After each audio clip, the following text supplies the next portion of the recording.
Hi everyone, I know you are watching this content to accompany your sleep. So before we start, I want to know where you are watching from and what time you are watching. Also, don't forget to like, comment, and subscribe. Let's jump straight into the story. Story 1. Zeb Quinn finished his shift at Walmart in Asheville, North Carolina, on January 2nd, 2000. He had plans that evening to look at a car with his co-worker, Robert Jason Owens. After work, they met in the parking lot and left in separate vehicles. Surveillance cameras captured them at a gas station around 9:15 p.m., buying drinks. Shortly after leaving the station, Quinn signaled Owens to pull over. He had received a page and needed to return the call. After using a payphone, Quinn appeared shaken. He told Owens he had to cancel their plans and drove off abruptly, accidentally hitting Owens's vehicle before disappearing into the night. When Quinn failed to show up for work the next day, his mother, Denise Vlahakis, became concerned. She filed a missing persons report. 2 days later, a man called Walmart, claiming to be Quinn, saying he was sick. Investigators traced the call to a Volvo plant where Owens worked. When questioned, Owens admitted to making the call, but said Quinn had asked him to do so. Days later, Quinn's Mazda protege turned up in a restaurant parking lot in Asheville. Its headlights were on, and inside was a small, frightened puppy. Drawn on the rear windshield in pink lipstick were a pair of lips and an exclamation mark. Quinn's wallet and credit cards were missing. Investigators discovered that Quinn had recently been spending time with Misty Taylor, a young woman in a relationship with another man, Wesley Smith. Quinn had told friends that Smith disapproved and had threatened him. Taylor and Smith denied involvement. Phone records traced the page Quinn received on the night he vanished. It had come from the home of his aunt, Ina Ustic. She claimed she had not sent the page and was out with friends that evening, including Misty Taylor and Wesley Smith. That same night, her home was broken into. The mystery surrounding Quinn's disappearance deepened, and over the years, it became one of Asheville's most haunting unsolved cases. Weeks turned into months with no sign of Zeb Quinn. Investigators combed through every lead, but the case remained frustratingly cold.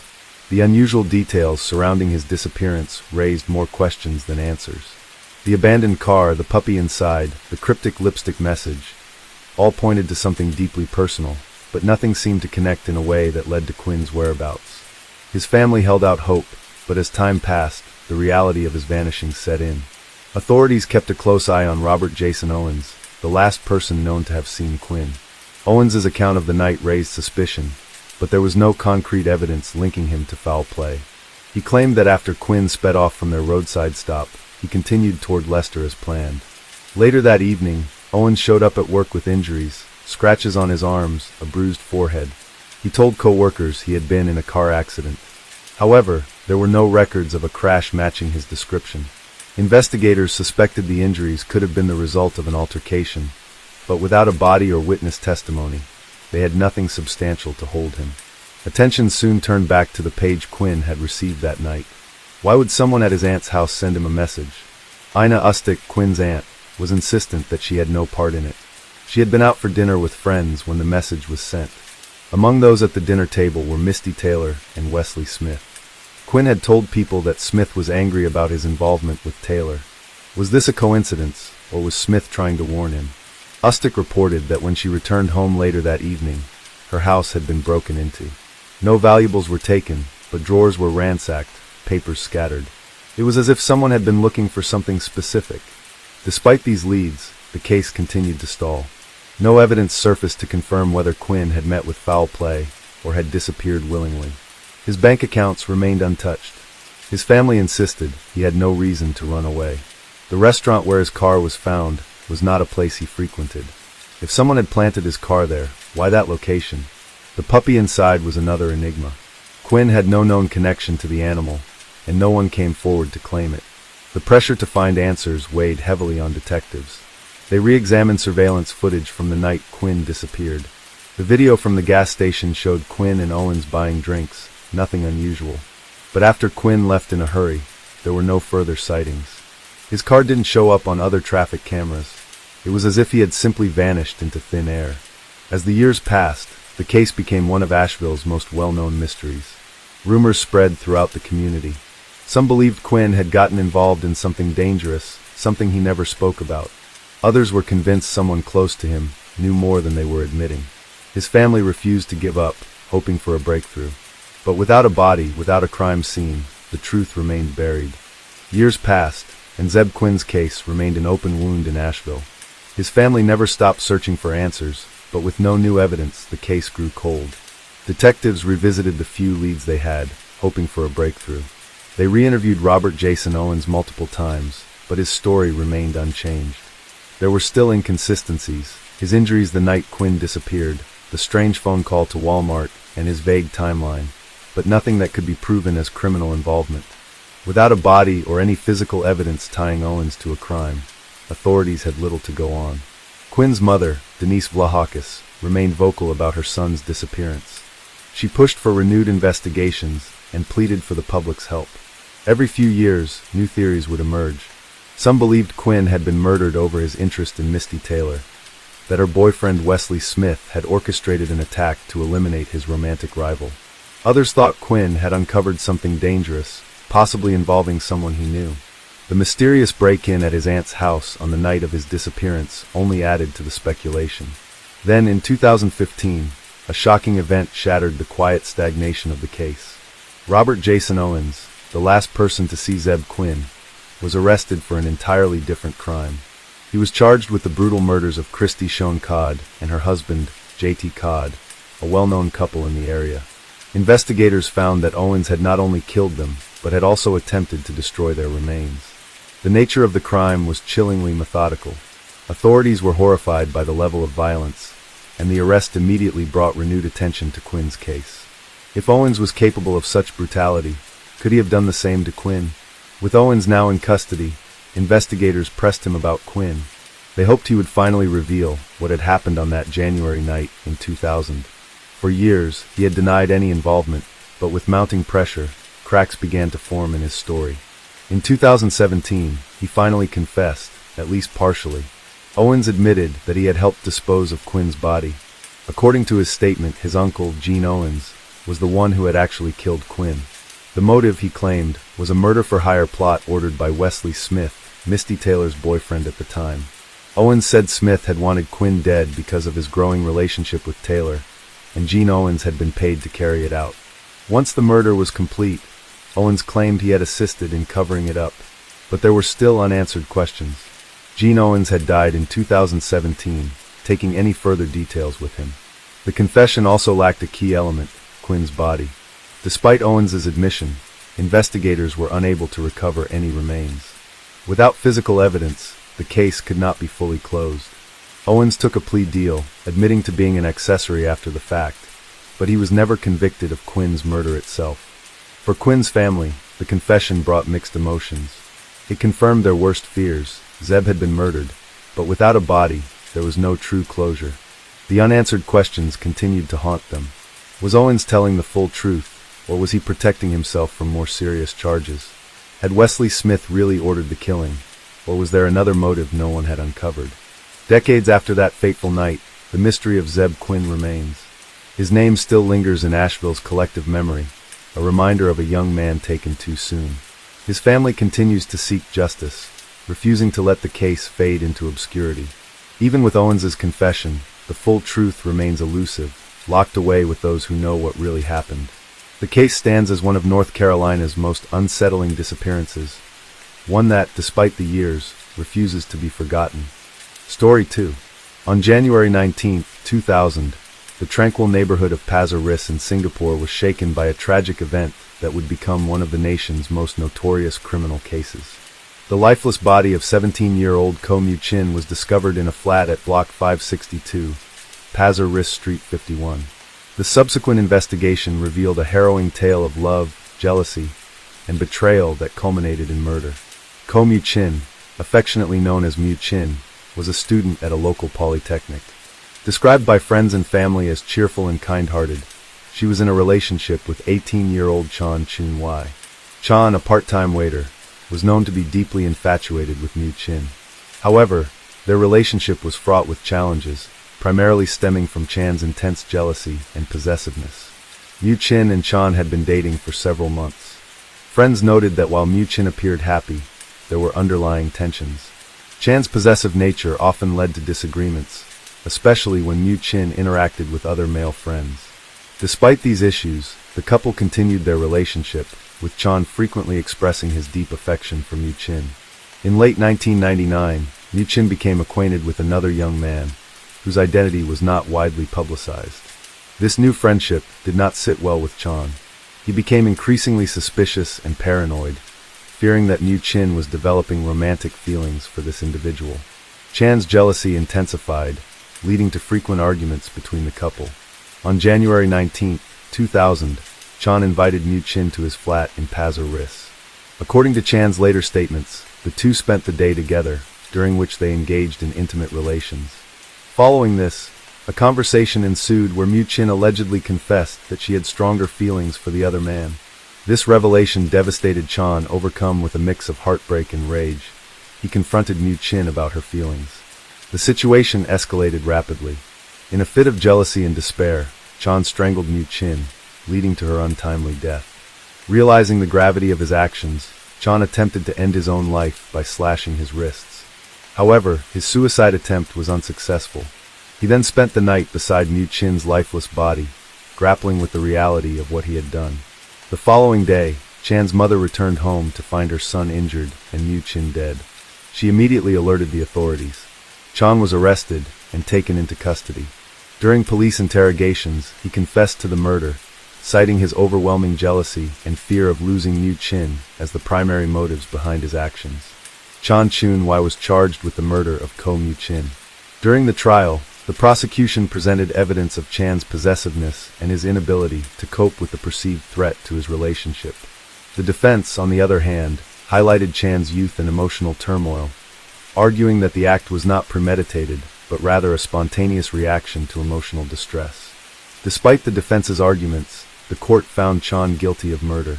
Given the severity of the crime and the circumstances surrounding it, Chan was sentenced to death. The case garnered significant media attention, leading to widespread discussions about youth relationships, emotional health, and the consequences of unchecked jealousy.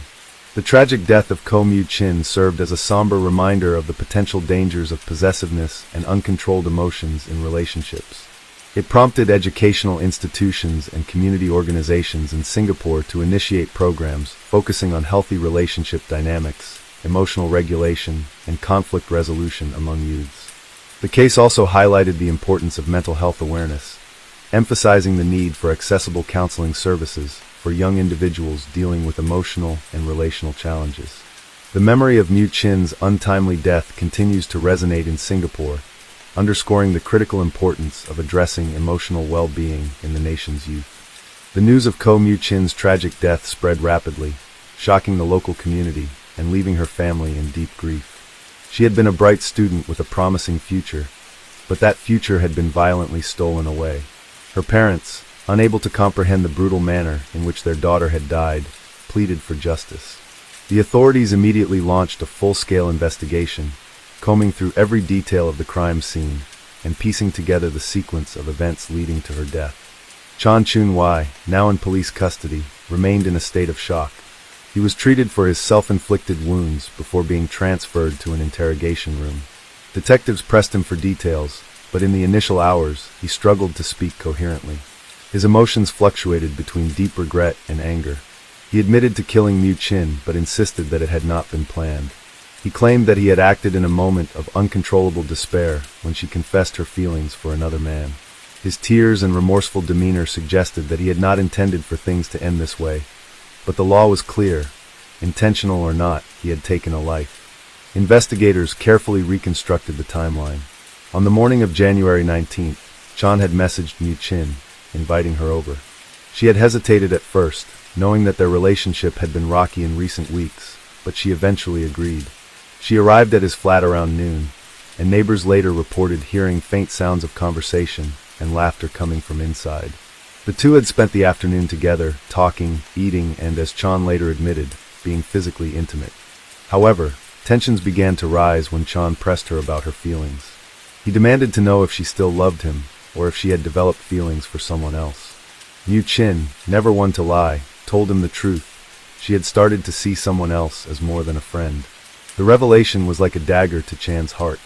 He had been deeply in love with Mu Chin, believing that their relationship was unbreakable despite their recent arguments. The idea of her choosing another man over him sent him into a spiral of jealousy and rage. Witnesses would later recall that at some point in the afternoon, loud noises were heard from Chan's apartment. Objects being knocked over, raised voices, and then sudden silence. Chan later described what happened next in his confession. Overcome by emotion, he grabbed Mu Chin by the shoulders, shaking her as he pleaded with her to take back what she had said. She tried to push him away, telling him that it was over, that she didn't want to fight anymore. But Chan refused to let go. His hands moved from her shoulders to her neck, squeezing tightly in desperation. What started as an act of pleading quickly escalated into something far more dangerous. As his grip tightened, Mu Chin struggled, her nails clawing at his hands, trying to pull him off. But Chan, blinded by rage, did not stop. When he finally let go, she collapsed onto the floor, motionless. It was only then that he realized the horrifying truth. He had killed her. Panic set in. He dropped to his knees, shaking her, calling her name, hoping that she would wake up. But her body remained still, her face drained of life. He checked for a pulse, but there was none. He backed away in shock, his mind racing with what to do next. He thought of calling the police, but feared what would happen to him. He considered running, disappearing, but where would he go? He could already see his future unraveling before him. Arrest, trial, prison, or worse, the death penalty. The weight of his actions crushed him, and in a moment of despair, he took a knife from the kitchen and slashed his own wrists, hoping to end his life. But the cuts were shallow, the pain unbearable, and his fear of death overtook his guilt. He bandaged his wounds, sat on the floor beside Mu Chin's body, and stayed there all night, unable to move, unable to think, drowning in his own horror. It was not until the next morning that the crime was discovered. Chan's mother, who had been away for the night, returned home to find the door unlocked. As she stepped inside, she was immediately struck by the eerie silence. She called out for her son, but there was no response. Moving further into the apartment, she found Chan sitting in the corner of the living room, staring blankly at the wall, his bandaged wrists resting limply on his lap. Then she saw the body. She let out a scream that echoed through the entire building, alerting neighbors, who rushed to see what had happened. The police arrived within minutes. Officers found Chan unresponsive, barely reacting as they handcuffed him and took him away. Mu Chin's body was carefully examined, and the cause of death was confirmed: manual strangulation. There were bruises around her neck and defensive wounds on her hands, indicating that she had fought back. Investigators also found shattered objects on the floor, signs of a struggle that had turned deadly. Bloodstains from Chan's self-inflicted wounds were smeared across the walls, adding to the grim scene. The medical examiner estimated that Mu Chin had died within minutes of being strangled, meaning that Chan had spent the entire night in the same room as her lifeless body. The eerie detail disturbed many, painting a picture of a young man trapped in his own nightmare, unable to face the consequences of what he had done. News of the murder spread quickly across Singapore. Media outlets covered the case extensively, analyzing every aspect of the relationship, the crime, and the psychological state of the accused. People were horrified that a love story had ended in such a brutal and senseless way. Many debated whether Chan had truly lost control in a fit of passion, or if there had been underlying signs of violence long before the murder. Some believed that his obsessive jealousy had been a warning sign that was ignored, while others felt pity for a young man whose emotions had spiraled into something he could no longer control. Mu Chin's family was devastated. Her parents, overwhelmed by grief, struggled to understand how their daughter had fallen victim to such a terrible fate. They spoke about how full of life she had been, how she had dreams of traveling, of building a career, of experiencing the world. All of it had been stolen from her in an instant. Her friends mourned the loss of a kind, bright girl who had so much ahead of her. Many found it difficult to reconcile the image of Chan, whom they had known as quiet and devoted, with that of a murderer. With the crime scene processed and the suspect in custody, the focus shifted to the legal proceedings. Chan was charged with murder, and prosecutors prepared to present their case. They had a confession, physical evidence, and a clear motive. But despite the overwhelming evidence, questions remained. Was this a crime of passion, or had it been premeditated? Could Chan's mental state at the time of the murder influence the court's decision? As the trial loomed, the case gripped the entire nation, leaving people anxiously waiting to see how justice would be served.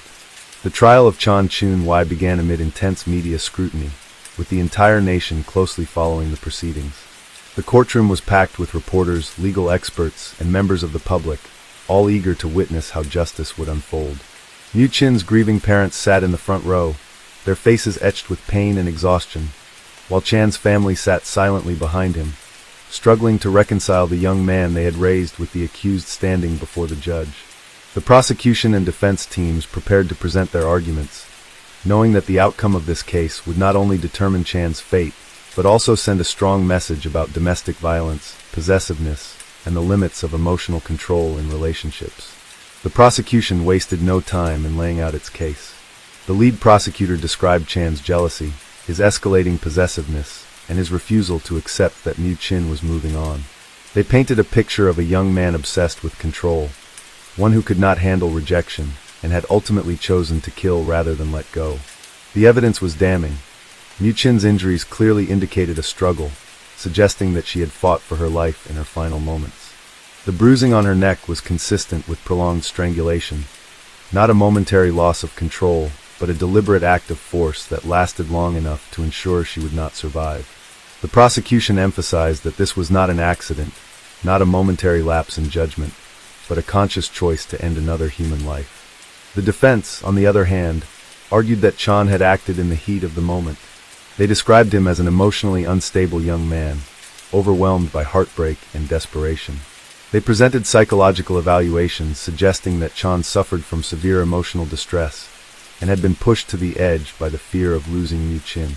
They highlighted his attempted suicide, arguing that it demonstrated remorse rather than a calculated attempt to escape justice. The defense claimed that Chan had never intended to kill, that he had simply lost control during an emotionally charged confrontation. They pleaded for leniency, suggesting that he was not a cold-blooded murderer, but a deeply troubled individual who had made a terrible mistake. Witness testimonies played a crucial role in shaping the narrative. Friends of Mu Chin recounted how she had expressed concerns about Chan's behavior in the weeks leading up to the murder. She had told close friends that Chan had become more possessive, constantly questioning her whereabouts and growing increasingly suspicious of her interactions with other men. She had mentioned wanting to end the relationship, but had hesitated, fearing how he would react. These testimonies reinforced the prosecution's claim that Chan's jealousy had been building for some time, and that the murder was the tragic culmination of a toxic relationship. Chan's own friends and family painted a different picture. They described him as a quiet, affectionate young man who had always been devoted to Mu Chin. They acknowledged that he had struggled with jealousy, but insisted that he had never been violent before. They expressed shock and disbelief that he could have committed such a heinous act, suggesting that he must have been pushed to an emotional breaking point. Forensic experts took the stand to explain the details of the crime scene. They confirmed that Mu Chin had died from asphyxiation caused by sustained pressure on her neck. The marks on her skin indicated that Chan had used his hands rather than an object, meaning that he had felt her life slipping away under his grip and had still chosen not to let go. The experts explained that strangulation was a slow, intimate form of killing, one that required conscious effort over an extended period. This testimony directly contradicted the defense's claim that the murder had been an unintentional act of passion. The trial continued for weeks, with both sides fiercely debating whether Chan's actions constituted premeditated murder or a crime of passion. The judge listened carefully, weighing the evidence and the emotional testimonies presented by both families. The prosecution pushed for the harshest penalty possible, arguing that the brutal nature of the crime demanded justice. The defense pleaded for a lighter sentence, asking the court to consider Chan's youth and emotional state at the time of the crime. As the trial neared its conclusion, the weight of the case became increasingly unbearable for everyone involved. Mu Chin's parents sat through each session, forced to relive their daughter's final moments over and over again. They struggled to contain their grief as they listened to descriptions of how she had fought for her life, how she had gasped for breath, how she had tried desperately to escape the hands of someone she had once trusted. Their pain was immeasurable, but their resolve remained strong. They wanted justice for their daughter, and they wanted the court to recognize that her life had been stolen by someone who had no right to take it. Chan himself remained mostly silent throughout the trial, his expressions ranging from remorse to emptiness. He appeared to be a broken man, fully aware of what he had done and the consequences that awaited him. At times, he seemed lost in his own thoughts, unable to meet the eyes of Mu Chin's family. His lawyer advised him not to take the stand, knowing that any emotional outburst could work against him. Instead, the court relied on his recorded confession, in which he had admitted to the murder but insisted that it had not been planned. As the final arguments were made, the courtroom fell into a heavy silence. The judge would soon deliver the verdict, a decision that would determine whether Chan would spend the rest of his life in prison or face an even harsher punishment. The nation waited with bated breath, knowing that whatever the outcome, nothing could undo the tragedy that had already taken place. The case had sparked intense debates about possessiveness in relationships, the dangers of unchecked jealousy, and the fine line between love and obsession. It had become more than just a legal battle. It was a cautionary tale, a painful reminder of how emotions, when left unchecked, could lead to irreversible destruction. The final day of the trial approached, and the courtroom was more packed than ever. Reporters whispered among themselves, legal experts speculated on the possible outcomes, and the families braced themselves for what was to come. The air was thick with tension, the weight of the case pressing down on everyone present. The judge prepared to deliver the final ruling, and as the room fell silent, all eyes turned toward Chan Chun-wai, the young man whose life had forever changed the moment he chose to wrap his hands around the neck of the girl he claimed to love. The courtroom fell into an eerie stillness as the judge prepared to read the verdict. Every breath was held, every heartbeat seemed to echo against the cold walls. Mu Chin's parents clutched each other's hands, their faces pale and strained from weeks of emotional torment. Across the aisle, Chan Chun-wai sat rigid in his seat, his eyes fixed on the wooden bench before him, his fingers trembling slightly. The entire nation had followed the case, but now, it was time for justice to be delivered. The judge, his expression impassive, began by summarizing the evidence. He spoke of the overwhelming proof that Chan had not acted in self-defense or by accident, but in a deliberate act of violence driven by jealousy and control. The forensic reports, the witness testimonies, and Chan's own confession had made it clear. This was not a case of sudden rage, but a crime rooted in possessiveness. The judge acknowledged the defense's plea for leniency, recognizing Chan's young age and the emotional turmoil he had suffered. However, he also emphasized that taking another person's life, especially in such a cruel and intimate manner, could not be excused by mere passion or heartbreak. Chan's mother let out a quiet sob, muffling her cries behind her hand as the judge prepared to announce the sentence. Chan, who had been visibly tense throughout the trial, finally raised his eyes, his face a mixture of dread and resignation. He knew what was coming. The death of Mu Chin could not be undone, and the law of the land was clear. Murder was an unforgivable crime, one that carried the weight of the harshest punishment. The final words fell heavy in the air. Chan Chun-wai was sentenced to death. A collective gasp rippled through the courtroom, followed by the quiet murmurs of those trying to process the ruling. Mu Chin's mother broke into uncontrollable sobs, her body shaking with a mixture of grief and relief. Her husband wrapped his arms around her, holding her close as she wept for their daughter, for the life she had lost, for the justice that had finally been served. For them, it was a small measure of closure in a nightmare that would never truly end. Chan sat motionless for several seconds before lowering his head. He did not cry, did not protest, did not speak. The weight of the sentence pressed down on him, sealing his fate in a way that he had perhaps always known was inevitable. The officers moved toward him, preparing to escort him out, but he did not resist. There was no more struggle, no more defiance. Only silence. Outside the courthouse, the crowd erupted with mixed emotions. Some expressed satisfaction that justice had been served, believing that Chan deserved his punishment for the brutal act he had committed. Others, particularly those who had known him personally, were conflicted. He had been a boy, barely an adult, and yet his life was now over. The case had ignited national discussions about the dangers of possessiveness in relationships, the warning signs of emotional instability, and the irreversible consequences of allowing jealousy to turn into violence. Mu Chin's funeral was held a few days later, attended by hundreds of friends, family members, and community members who came to pay their final respects. Her coffin was adorned with white lilies, her framed photograph placed at the front of the service, capturing her youthful smile one last time. Eulogies were given, stories were shared, and tears were shed. But there were no words that could undo what had been done, no comfort that could truly ease the pain of losing a daughter, a sister, a friend to an act of senseless violence. Chan spent his final days in prison awaiting execution. He was placed in solitary confinement, given time to reflect on the crime that had sealed his fate. Reports from prison staff suggested that he remained mostly quiet, rarely speaking except when necessary. He neither begged for mercy nor tried to appeal his sentence. It was as if he had already accepted his destiny.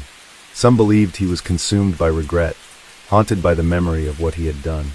Others speculated that he had simply given up, unable to envision a future beyond the prison walls. Months later, in the early hours of the morning, Chan Chun-wai was led to the gallows. His final moments were spent in quiet solitude, with only the faint sound of footsteps echoing against the cold stone floors. When asked if he had any last words, he hesitated for a long moment before finally speaking. His voice was soft, barely above a whisper, but his words carried the weight of his guilt. "I'm sorry," and then it was over. The case of Ko Mu-chin and Chan Chun-wai remained etched in the memories of those who had followed it. It was more than just a crime. It was a cautionary tale of love turned into obsession, of emotions left unchecked until they became something monstrous. Schools and organizations used the tragedy to educate young people on the importance of recognizing toxic relationships, of seeking help when emotions became overwhelming, of understanding that love was never meant to be possessive or violent. Mu-chin's family continued to grieve, but they also worked to ensure that her story would not be forgotten. They became advocates for relationship awareness programs, speaking at schools and events, hoping that by sharing their daughter's story, they could prevent another tragedy from happening. Their pain never truly faded, but they found solace in knowing that Mu-chin's memory lived on, not just as a victim, but as a reminder that love should never cost a life. Story 3.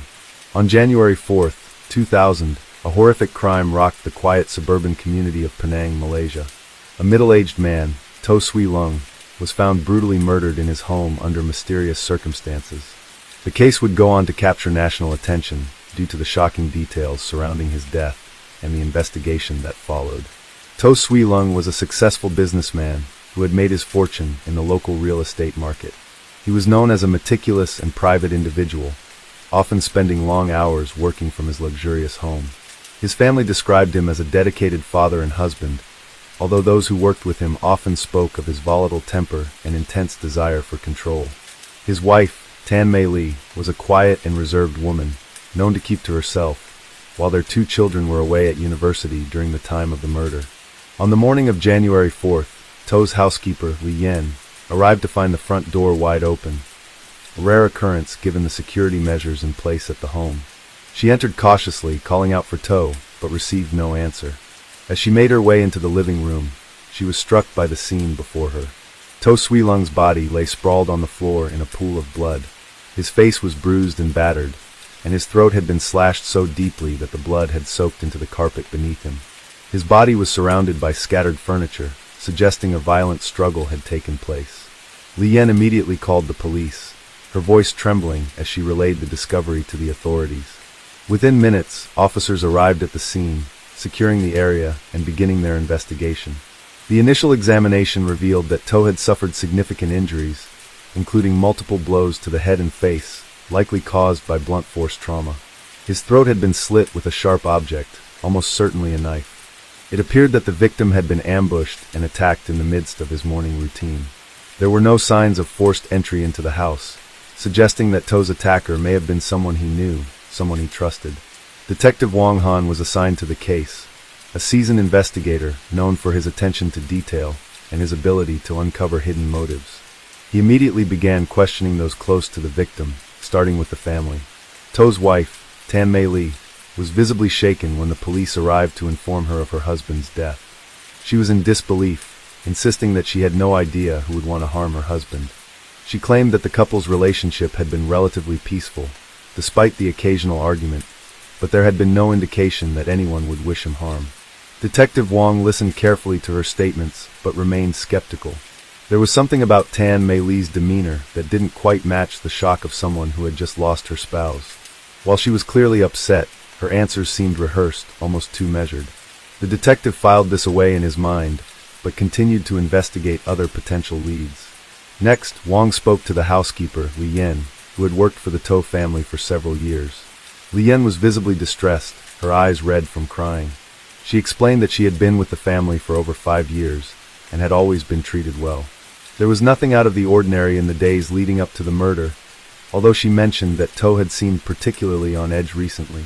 She had overheard him arguing on the phone with someone the day before his death, but she didn't know the details of the conversation. Detective Wong took note of this and asked Li Yan to provide a description of the phone call. She recalled To's voice rising in anger, his words muffled, but she was sure he had been yelling at someone, possibly a business associate. Li Yan had no idea who it was, but she remembered that To had been in a particularly bad mood after the call. Wong then questioned the family's financial situation. It was known that To had been involved in a number of risky real estate deals in the months leading up to his death. Several of his investments had recently faltered, leaving him with significant debts. His business dealings were often shrouded in secrecy, with few people truly understanding the full scope of his operations. Could his death have been the result of a financial dispute gone wrong? Detective Wong decided to visit To's office, where he hoped to uncover more information about his business dealings. To's secretary, Karen Lee, was devastated by the news of her employer's death. She explained that the last time she had spoken to him was the day before the murder, and he had seemed distracted and upset. He had mentioned a problem, but refused to go into detail. She recalled that To had spoken about an important meeting that was supposed to take place later in the week, but she wasn't sure who the meeting was with or what it was about. As Wong sifted through To's financial records, he uncovered troubling signs of financial instability.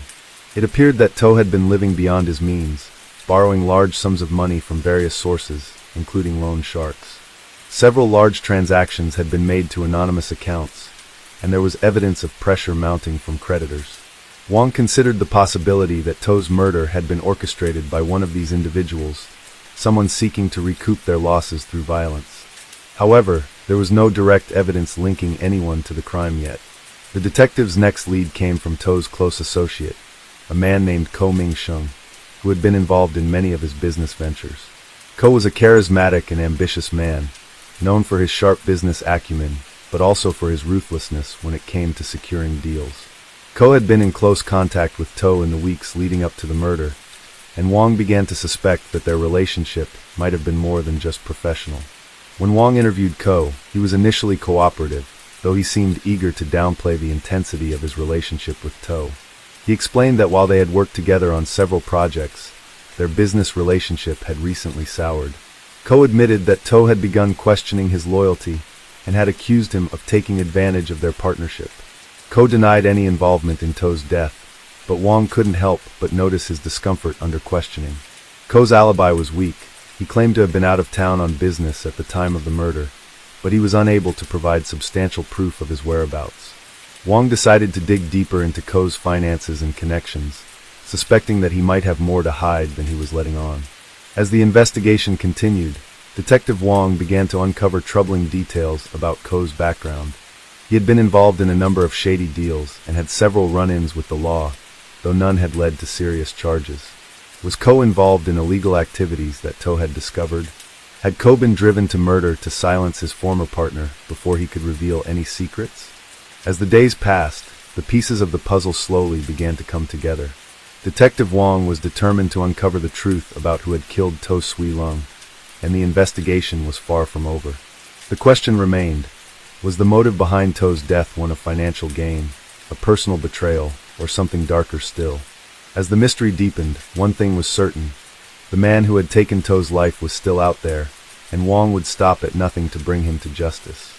Detective Wong's investigation continued to reveal more layers of complexity, particularly concerning To Sui Lung's business dealings. As the days passed, the pieces of the puzzle seemed to slowly fall into place, though the motive behind the crime remained elusive. Wong knew that in order to solve the case, he had to delve deeper into To's relationships, both personal and professional, examining every angle with unwavering focus. The first lead that caught Wong's attention was To's business partner, Ko Ming-shung. Despite his attempts to downplay their relationship, the more Wong dug into Ko's past, the more suspicious it became. Ko had been a central figure in many of To's real estate ventures, some of which had been highly profitable, but others had been disastrous. There were reports of shady dealings, substandard construction work, and customers who had been cheated out of their investments. Despite these setbacks, Ko's wealth seemed to be growing, and he had always been able to cover up his failures through clever manipulation of business contracts and his connections in high places. Wong's first instinct was that Ko might have been behind To's murder.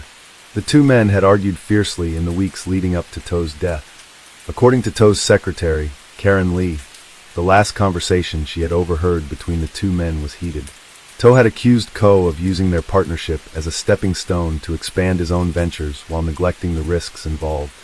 In return, Ko had become defensive, brushing off To's concerns and dismissing his accusations as paranoia. But what Wang found even more compelling was a conversation that took place just days before To's death. Ko had been seen entering To's office late in the evening, long after normal working hours, where they had spoken privately for nearly an hour. What could they have discussed in those final moments? Wang pondered. Was it a final negotiation over business affairs, or did something else transpire during that late-night conversation? It was clear that their professional relationship had become strained, and the possibility of financial gain as a motive for murder was certainly plausible. However, Wang needed more concrete evidence to tie Ko to the crime. Wang decided to follow up on Ko's alibi, one that had seemed flimsy from the start. Ko had claimed that he was in another city on business the night of To's murder, but his alibi was weak. He had provided no solid evidence of his whereabouts, and his business associates in the city could not confirm his presence. There were no flight records, no hotel bookings, and no witnesses who could verify his story. The detective could feel the weight of the lie hanging over Ko, and he pressed harder on the subject. Wang's breakthrough came when he discovered that Ko had recently taken out a large loan in his name, a loan that had been used to purchase several properties in the area. The loan had been arranged through an underground lender known for working with criminals and shady business deals. Wang had a hunch that the loan had been used to cover some of the debts Ko had accrued in his other ventures, but now it appeared that Ko had been leveraging his association with To to secure the loan. If To had discovered Ko's financial strain, it was possible that Ko saw him as a liability, someone who could expose his shady dealings and put his growing wealth at risk. The deeper Wang dug, the clearer it became that Ko had a lot to lose. A motive had finally emerged, but it wasn't enough to make an arrest. For now, Wang had to tread carefully, knowing that any misstep could lead to the wrong conclusions. He needed to find something more tangible. In the meantime, the investigation also turned to To's family life. Detective Wang had already spoken to Tan Mei-li, To's wife, but he had noticed several inconsistencies in her behavior. She had initially claimed to be unaware of any serious issues between her husband and Ko, but Wang suspected she was hiding something. Tan Mei-li's answers, though calm and collected, seemed rehearsed. She appeared to show no signs of true grief, which led Wang to believe that she might know more than she was letting on. Wang decided to focus on her and her relationship with To. The couple had been married for over 20 years, and outwardly, they appeared to have a stable, if not perfect, marriage. But family, friends, and acquaintances described a different picture, a picture of tension beneath the surface. Several people recalled seeing the couple engage in heated arguments, usually revolving around money and To's increasing workload. Some said Tan Mei-li had expressed concern over her husband's obsession with business, claiming that he had neglected their family life for years. Was it possible that the tension in their marriage had played a role in To's death? Wang decided to look into Tan Mei-li's financial situation. He discovered that, despite her husband's wealth, Tan Mei-li had recently opened a private bank account in her name and made large withdrawals in the months leading up to his murder. These transactions were unusually frequent, and Wang was curious about the nature of the withdrawals. It appeared as though she had been making significant payments to an unknown recipient. This discovery raised a troubling question. Could Tan Mei-li have had a hand in her husband's death? Had she been involved in a secret affair, or was she possibly trying to escape from her husband's control? As Wang continued to dig deeper into the financials, he stumbled upon another unsettling clue. Tan Mei-li had been in contact with a known figure in the local gambling underworld. This person, a man named Ah-sung, was involved in illegal loan sharking and money laundering operations. A few weeks before To's death, Tan Mei-li had visited Ah-sung in a discreet meeting. Though she claimed it was a casual meeting about a business transaction, the detective found it odd that a woman like her, married to a successful businessman, would have dealings with someone like Ah-sung. Was Tan Mei-li involved in some kind of financial or personal scheme that led to her husband's murder? Did she have a motive to rid herself of To, whether because of debt or because of an affair? Detective Wang was beginning to see multiple potential motives, each one more complicated than the last. Tan Mei-li's involvement, however subtle, was undeniable. But was she the mastermind behind the murder, or was she simply a pawn in a much larger game? At this point, Wang needed more concrete evidence to solidify his suspicions. while Ko Ming-shung's financial dealings and possible connections to the underground world pointed to a potential motive. Tan Mei Li's recent actions suggested that she might have had her own reasons for wanting To dead. It seemed that both were connected to the crime in ways that could not yet be fully explained. As Wang reflected on the case, he knew that the truth was tangled in a web of deceit, and it would take all his skill to unravel it. He had to piece together the puzzle from the pieces of a life that had been shattered. But with every new discovery, the layers of the crime seemed to grow deeper and more sinister. As Detective Wang continued to piece together the puzzle of To Sui Lung's murder, he began to feel the weight of the investigation pressing down on him. The case was no longer just about a business dispute gone wrong or a financial mishap. The deeper he dug, the more it seemed that the murder was intricately tied to greed, betrayal, and long-held secrets. Every lead, every piece of evidence raised more questions than answers. The next breakthrough came when Wang turned his attention to the forensic evidence. While the initial investigation had focused on the possibility of a financial motive, the forensic report revealed something new. A set of fingerprints found on the murder weapon. The knife used to slit To's throat had been carefully cleaned, but not thoroughly enough. Traces of blood remained on the handle, and forensic experts were able to lift partial prints from it. The prints were too smudged to be a perfect match, but they were enough to narrow the suspects down. The fingerprints did not belong to Ko Ming-shung, To's business partner, nor did they belong to Tan Mei Li, To's wife. But they did match another person, Ah Sung, the notorious figure in the local gambling world, who had been connected to Tan Mei Li through their financial dealings. This revelation sent a shockwave through Wang's investigation. Ah Sung had a long history of criminal activity, including loan sharking, extortion, and illegal gambling. He had numerous connections to people who would go to great lengths to settle debts, people who could easily resort to violence. What was the link between Ah Sung and To? Wang knew that this would be the key to unlocking the mystery. While it had seemed at first like a simple case of business partners in conflict, this new evidence suggested a much more complicated relationship, one that involved criminal underworld ties, money, and possibly blackmail. Wang's next step was to dig into Ah Sung's activities. He spent several days reviewing his criminal history and connections, trying to find a link between him and To. It didn't take long for Wang to uncover an unsettling connection. A few months before To's murder, he had sought out a loan from a local lender, a loan that had been arranged through Ah Sung's connections. Initially, To had denied needing the money, but records showed that he had made several large payments to an anonymous account just before his death. It seemed that the loans he had taken out from the gambling world were more than just business moves. These payments had been used to cover debts accumulated from risky, illegal ventures, investments made in secret, without his wife's knowledge. The further Wang dug into Ah Sung's past, the clearer it became that To's financial struggles had been connected to the criminal underground. Ah Sung had been involved in a series of unsanctioned real estate deals, many of them linked to laundering money from illegal activities. To, in his pursuit of expanding his real estate empire, had unknowingly become entangled in this world. It appeared that To had been planning to reveal these dealings to his wife, and possibly to the authorities, which could have resulted in the collapse of his entire empire. This new layer of the investigation began to unravel everything Wang had previously believed. It was no longer a simple case of a business dispute or a jealous partner.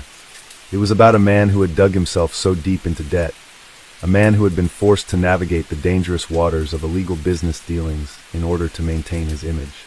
To's involvement with Ah Sung and his dealings with loan sharks had made him a target, someone who could be disposed of in order to protect the secrecy of those involved.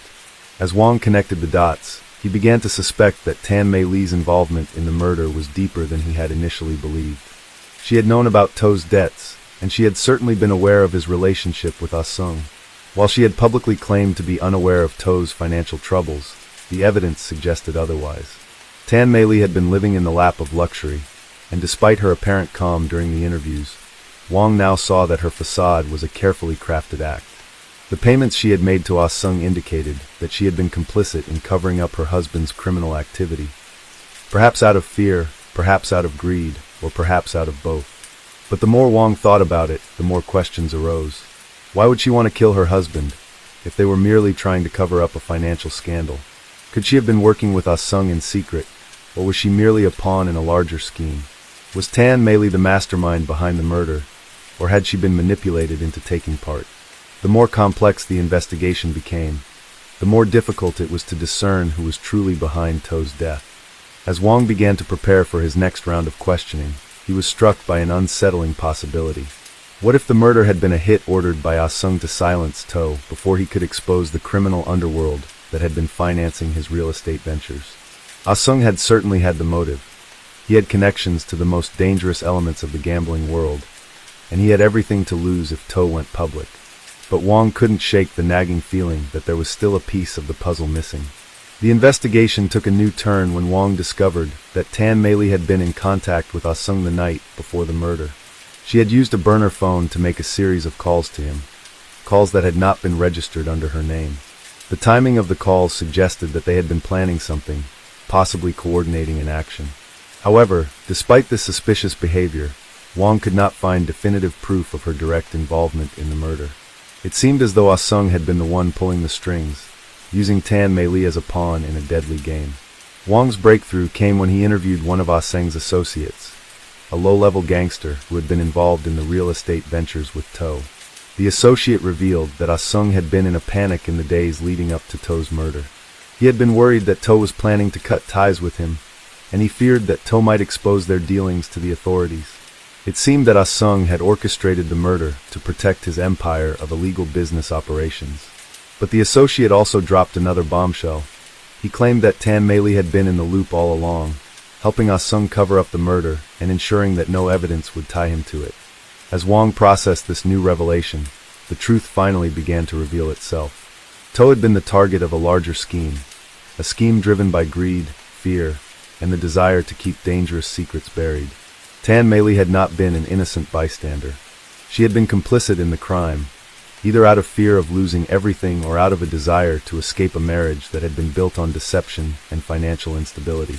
And Ah Sung, the shadowy figure in the background, had been the mastermind, orchestrating the murder to protect his criminal empire. The case was nearly closed, but Wong knew that the true complexity of To's life, and his death, was far more intricate than he had originally believed. Behind the surface of a successful businessman lay a web of deceit, illegal activities, and dangerous connections. Now, as the evidence mounted, Wong was ready to bring the perpetrators to justice.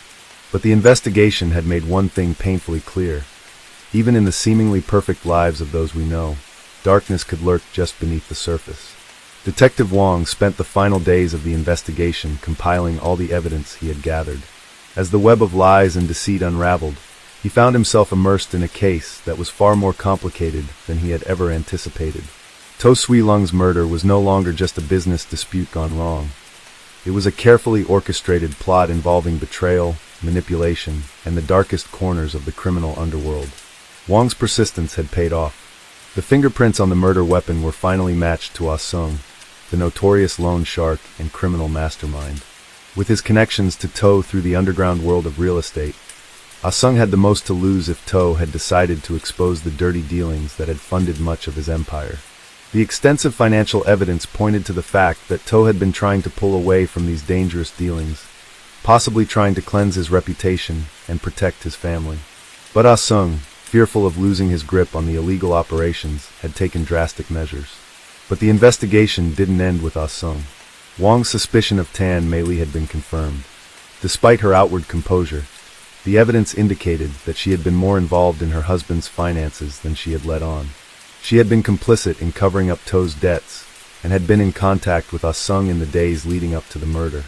Whether driven by fear, greed, or a combination of both, she had been willing to turn a blind eye to the criminal activity her husband had been entangled in, all to maintain her luxurious lifestyle. The crucial breakthrough came when Wong discovered that Tan Meili had made several large withdrawals from a private account, funds that were later traced back to a series of payments to Ah Sung's associates.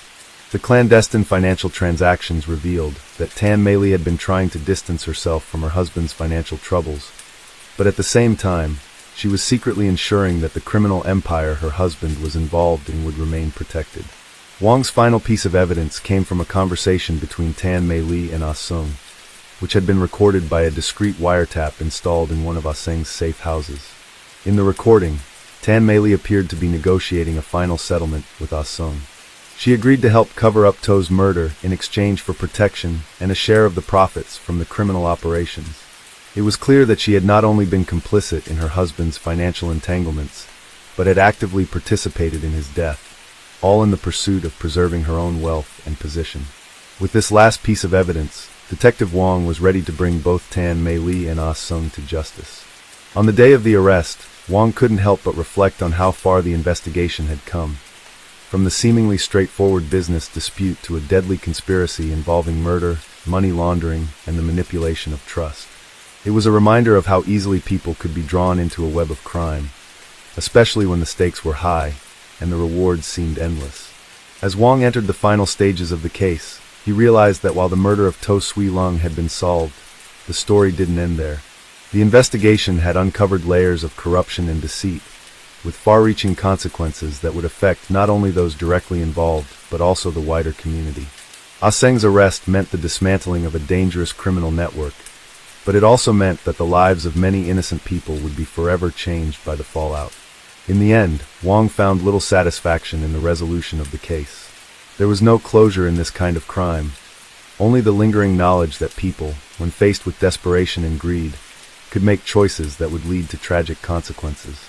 As he stood in the quiet office, finalizing the last of the paperwork, Wong couldn't shake the feeling that, despite bringing the perpetrators to justice, the real damage had already been done.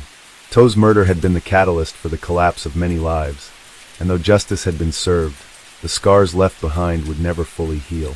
For Detective Wong, it was another case closed, but one that would serve as a reminder of the destructive power of lies, betrayal, and the ruthless pursuit of wealth. Story 4. In February 2000, a chilling case of murder rocked the quiet suburb of Bukit Timah, Singapore. The victim, 32-year-old Lee Xian Wei, was a well-known figure in the local business community. As the owner of a successful technology company, Xian Wei was admired for his entrepreneurial spirit and was often described as a charismatic, ambitious man.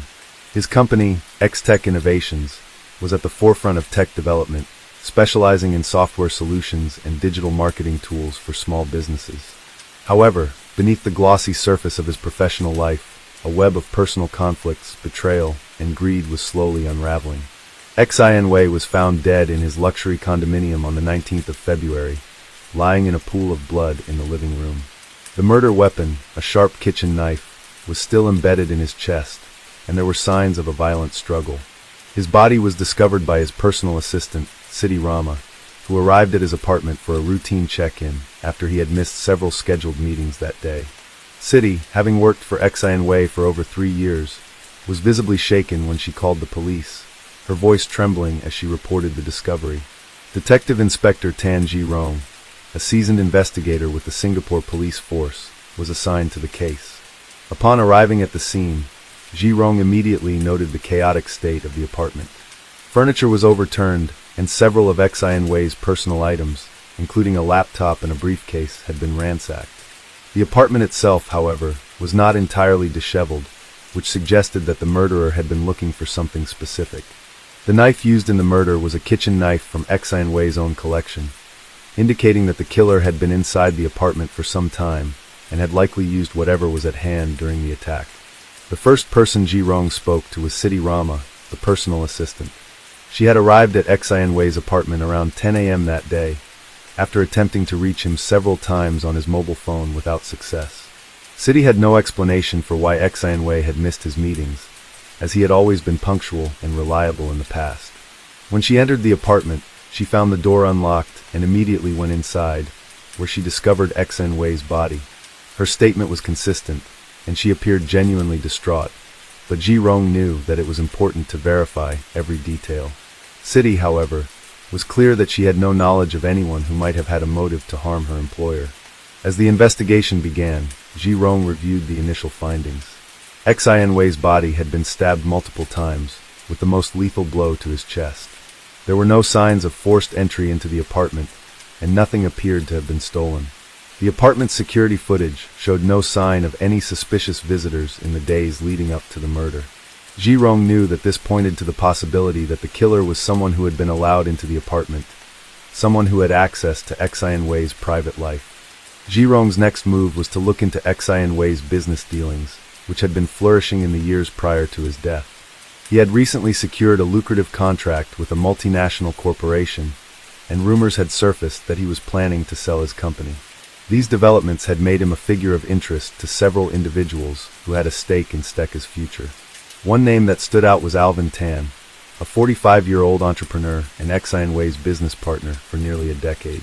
Alvin Tan had been an integral part of X-Tech Innovations, helping Xionway expand the company and navigate the competitive world of tech development. The two men had known each other for years, and their partnership had been the cornerstone of the company's success. But as time went on, cracks began to appear in their professional relationship.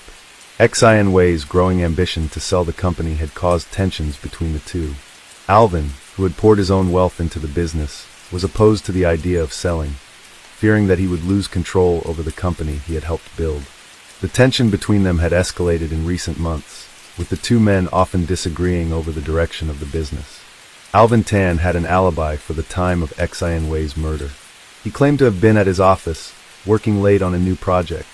However, Jirong could not ignore the possibility that Alvin might have been involved, especially given the financial strain that came with the decision to sell the company. If Xionway had been planning to sell X-Tech, Alvin stood to lose not only his stake in the company, but also his reputation. A business partner who had been sidelined could have a strong motive to eliminate the individual who threatened his livelihood. Jirong also looked into Xionway's personal life. The victim had been dating a woman named Michelle Lim, a 28-year-old marketing executive at a rival tech company. Michelle had been introduced to Xionway at a networking event several months before his death, and the two had quickly developed a close relationship. However, friends of Xionway reported that Michelle had recently become more distant, often canceling plans and failing to respond to Xionway's calls and messages. It was also rumored that Michelle had been upset by Xionway's increasing focus on his business and his intention to sell the company. Was it possible that a romantic dispute had played a role in the murder? Michelle Lim was brought in for questioning. She appeared calm but nervous, fidgeting in her seat as Jirong asked about her relationship with Xionway. She admitted that things had become strained in recent weeks, but she denied any involvement in the murder. According to Michelle, she had ended the relationship just days before the murder, feeling that Xionway had become consumed by his work and his business dealings. She had not been in contact with him in the days leading up to his death, and she claimed to have no knowledge of anyone who might have wanted to harm him. Despite her denial, Jirong couldn't help but feel that there was something more to Michelle's story. He dug deeper into her background and uncovered a startling detail. Michelle had recently been in financial trouble. She had taken out a series of high-interest loans and was struggling to pay them off. Could Michelle have been involved in the murder in an attempt to inherit Xionway's wealth, or to remove him from her life for good? While the motive wasn't immediately clear, the possibility was worth exploring further. At this point, Jirong had several potential leads. Alvin Tan's motives appeared to stem from business tensions, while Michelle Lim seemed to have a personal stake in Xionway's life, albeit a more emotional one. Yet, both suspects had solid alibis, and there was no conclusive evidence linking either of them to the crime. As the investigation continued, Jirong focused his efforts on searching for a more concrete link between the suspects and the crime scene, while also examining the financial details of Xionway's business dealings to see if any other hidden motives might emerge. More intricate story. The apartment remained locked down as forensic teams continued to comb through every detail. Jirong knew that the answer to the murder was close at hand. He just had to find the missing piece of the puzzle. But as the case unfolded, it became increasingly apparent that no one involved was as innocent as they appeared, and Xionway's death was only the beginning of a much darker and more intricate story. Detective Inspector Tan Jirong's thoughts were consumed by the growing complexity of the case. Every lead seemed to branch out into new directions, and despite having several suspects, the evidence was still far too circumstantial. The pressure was mounting as the murder of Lee Xionway, a man with such an influential presence in the tech industry, demanded an answer. Jirong knew that a case like this would not only affect the lives of those involved, but could also impact the reputation of Singapore's growing business sector. With the eyes of the city on the investigation, he needed to ensure that justice was served. Alvin Tan, Xionway's business partner, remained a key figure in the investigation. Despite his alibi, which placed him in his office at the time of the murder, Jirong wasn't convinced. A person who stood to lose so much could very well have had the most to gain from eliminating Xionway. However, without a clear motive or physical evidence linking him to the scene, Alvin's involvement remained speculative at best. Ji-rong's team continued to dig into Alvin's financials, examining the company's accounts to look for any signs of fraudulent activity, debts, or unusual transactions that could have tied him to Xianwei's murder. What they uncovered, however, only deepened the mystery. Alvin had been struggling financially, but not in the way one would expect. His business, though profitable, had begun to show signs of strain. Much of the company's recent profits had been reinvested into untested ventures, some of which had begun to falter. Alvin was trying to expand X-Tech innovations into new areas of technology, but these moves had not been as successful as anticipated. The stress was mounting, and Alvin seemed to be in more debt than was previously known. Further investigation into Stecca's finances revealed that Xianwei had been secretly working on a plan to sell the company to a foreign investor, something that Alvin had vehemently opposed. Xianwei had been meeting with potential buyers, and Ji-rong discovered emails that indicated he was planning a sale soon. Alvin had not been informed about these meetings, which only fueled suspicions. If Xianwei had gone ahead with the sale, Alvin's stake in the company could have been drastically reduced or even eliminated entirely, depending on the terms of the sale. It was becoming increasingly clear that Alvin had everything to lose if the deal went through without his approval. But despite the mounting evidence of financial tension between the two men, there was still no hard proof that Alvin had been involved in the murder. His alibi, though shaky, was still corroborated by colleagues and security footage from his office building. It seemed that Ji-rong was running into a brick wall with Alvin, unless something new came to light. Then, in a break in the investigation, the forensic team delivered their analysis of the crime scene. The blood spatter and the position of the body suggested a struggle, but more interestingly, there were traces of a strange substance found on the victim's hands. It appeared to be a kind of lubricant, possibly oil, though the forensic experts couldn't confirm it immediately. This discovery sent Ji-rong down an unexpected path. The presence of the lubricant suggested that Xianwei had been involved in some kind of physical interaction before the murder.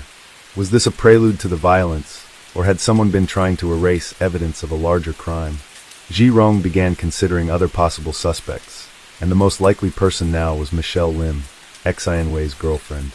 Though her initial alibi seemed solid, she had become a person of interest for reasons beyond her personal connection to the victim. The forensic evidence tied her more closely to the crime scene than Ji-rong had expected. While no physical evidence had been found on her, investigators had uncovered phone records showing multiple conversations between Michelle and Xianwei on the day of the murder. What had they discussed? And more crucially, why had she not mentioned these calls during her initial interviews? Ji-rong was beginning to wonder whether Michelle had been involved in the financial arrangements that Xianwei had been making, possibly even playing a role in his plan to sell the company. Michelle was not just a bystander in Xianwei's life. She had been intimately involved with him, and her personal financial troubles were beginning to surface as well. She had been facing mounting debts, with numerous loans taken out in her name, many of which had been hidden from Xianwei. Was it possible that Michelle had been blackmailing Xianwei, pressuring him into giving her money or taking out loans in her name? If Xianwei had discovered her financial secrets, it could have sparked a violent confrontation. The lubricant found on Xianwei's hands could have come from Michelle's car. She had a sports car that was known to have engine problems, requiring regular maintenance. Had they argued in the car before he was killed? Perhaps it was a fight that turned deadly when emotions ran high. Ji-rong's suspicions grew, and he ordered a deeper investigation into Michelle's background, particularly her financial situation. It seemed that she had been hiding a lot more than just a simple debt issue. Michelle was called back for questioning. This time, her responses were less confident. Ji-rong pressed her on the details of the phone conversations she had had with Xianwei in the days leading up to his death. Her answers were vague, and she struggled to recall the specifics of their last conversations. Ji-rong knew that people often revealed more than they intended when they were caught off guard, and Michelle's nervousness only confirmed his growing suspicion. As Michelle faltered in her answers, Ji-rong decided to dig into her past further. He discovered that she had been previously married, though her ex-husband was no longer in the picture. However, further digging uncovered a troubling connection. Michelle's ex-husband had once worked for a company that was embroiled in a financial scandal. This connection, though tenuous, began to paint a picture of a woman who was desperate, who had been tied to a web of financial instability, and who was willing to go to extreme lengths to secure her future. In a last-ditch effort to crack the case, Jirong requested access to Wei's emails and communications. He found something he hadn't expected, an email thread between Wei and a private investigator. The emails suggested that Wei had been suspicious of Michelle for some time, even before the murder. He had been gathering information on her financial troubles, and he had recently hired the investigator to look into her past. Was this the catalyst that led to the argument between them? Had Wei discovered the truth, threatening to expose Michelle's financial deceit, which prompted her to take matters into her own hands? With this new evidence, Jirong was certain that Michelle was involved, but the question remained: was she the one who killed Wei, or was she merely an accomplice in a larger plot orchestrated by someone else? The investigation had taken a darker turn, and the truth was finally beginning to surface. But there were still many unanswered questions. Would the motive for Wei's murder be rooted in Michelle's financial desperation, or had there been a more calculated conspiracy at play? As Jirong moved forward with the case, he was determined to uncover every secret that had been buried under layers of lies, betrayal, and greed. The breakthrough in the case came just as Detective Inspector Tan Jirong was starting to feel the weight of the investigation pressing down on him. As he looked deeper into the growing web of deceit surrounding Wei's murder, the evidence began to fall into place, but the puzzle remained incomplete. Every piece seemed to fit together, but not in the way he expected. The financial ties, the hidden relationships, the lies, everything pointed to a series of choices made by different individuals who all stood to gain from Wei's death, but no single person seemed to be the perfect suspect. Michelle Lim's background was certainly troubling, but it wasn't definitive. The more Jirong investigated, the more his doubt grew. Michelle's increasing nervousness during questioning could easily be attributed to the stress of the situation, and the discovery of her financial troubles was not enough to link her directly to the crime. What if she wasn't the killer? What if someone else was pulling the strings, using Michelle as a pawn in a larger scheme? It was a thought that began to haunt Jirong, especially as he pieced together the complex interactions between the key players in Wei's life. It was in the midst of reviewing Wei's business dealings that Jirong uncovered something that would change the course of the investigation. The sale of X-Tech Innovations, which had seemed like the key motive for Alvin Tan, now appeared to have a much deeper significance. Jirong came across a series of emails between Wei and a mysterious figure, a name that had never come up in any of the previous interviews. Marcus Yeo was an individual completely outside Wei's usual circle, someone who had never been publicly associated with X-Tech or the local business scene. A thorough search revealed that Marcus had been involved in a series of shady investment deals with various tech startups, and his history with Wei was not as clear-cut as it had initially seemed. The emails were cryptic, but they suggested a collaboration between Wei and Marcus to secure a large sum of money in exchange for the company's upcoming sale. The catch, however, was that Marcus had a vested interest in Stecca's intellectual property. He wasn't concerned with Wei's business acumen or the company's future profits. He wanted access to the proprietary software that X-Tech had developed, software that was worth millions of dollars on the black market. The emails hinted at a deal gone sour. Marcus had been demanding access to the software for months, but Wei had refused, determined to sell the company to legitimate investors. The negotiations with Marcus had soured, and Wei had started to back out of the deal. Jirong's mind raced as he pieced together the implications of these discoveries. If Wei had backed out of the deal with Marcus, it was possible that Marcus felt betrayed, his plans foiled. But what was even more troubling was that Marcus had a history of violence. Specifically, he had been linked to a string of unsolved robberies and assaults in the area, all connected to the underground tech trade. This wasn't just a business dispute. This was a matter of life and death for Marcus. If he had lost his chance to get his hands on the software, he might have been willing to do anything to take control. Jirong dug deeper into Marcus's past. What he discovered only confirmed his fears. Marcus had been involved in multiple violent altercations, and his name had come up in several investigations related to illegal tech trafficking. He had a reputation for intimidation and threats. However, despite his criminal background, Marcus had managed to keep a low profile, which made it all the more difficult for investigators to track him down. His involvement with Wei had been conducted under the radar, and no one had known about the relationship until the discovery of the emails. Ji Rong needed to find Marcus quickly. He enlisted the help of his team, who began combing through every lead related to Marcus Yeo. His whereabouts were difficult to trace, but his criminal connections were extensive. It wasn't long before a tip-off led Ji Rong to a warehouse on the outskirts of the city, a place that had been linked to Marcus's activities. The warehouse was located in an industrial area, known for housing black market operations and shady dealings. Ji Rong's gut told him that this was where he would find the answers he was looking for. As Ji Rong and his team approached the warehouse, they could feel the tension rising. The search was risky, but the evidence was too compelling to ignore. The warehouse had been abandoned, with no sign of activity, but Ji Rong knew that Marcus had been here recently. Inside, he found a room filled with high-end tech equipment, everything from stolen laptops to illegal software copies. Among the scattered items was a detailed blueprint of Stecca's proprietary software, the same software that Xianwei had been so protective of.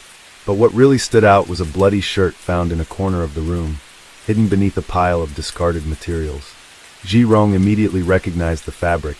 It was a shirt that Xianwei had been wearing in a photo taken a week before his murder. This was the evidence Ji Rong had been hoping for. The bloody shirt not only connected Marcus Yeo to the scene of the crime, but it also confirmed that Xianwei had likely been at this warehouse shortly before his death.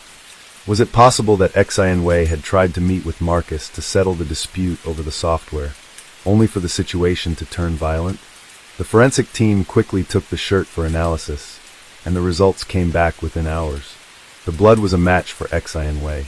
It was clear that the murder had taken place in the warehouse, not at his apartment.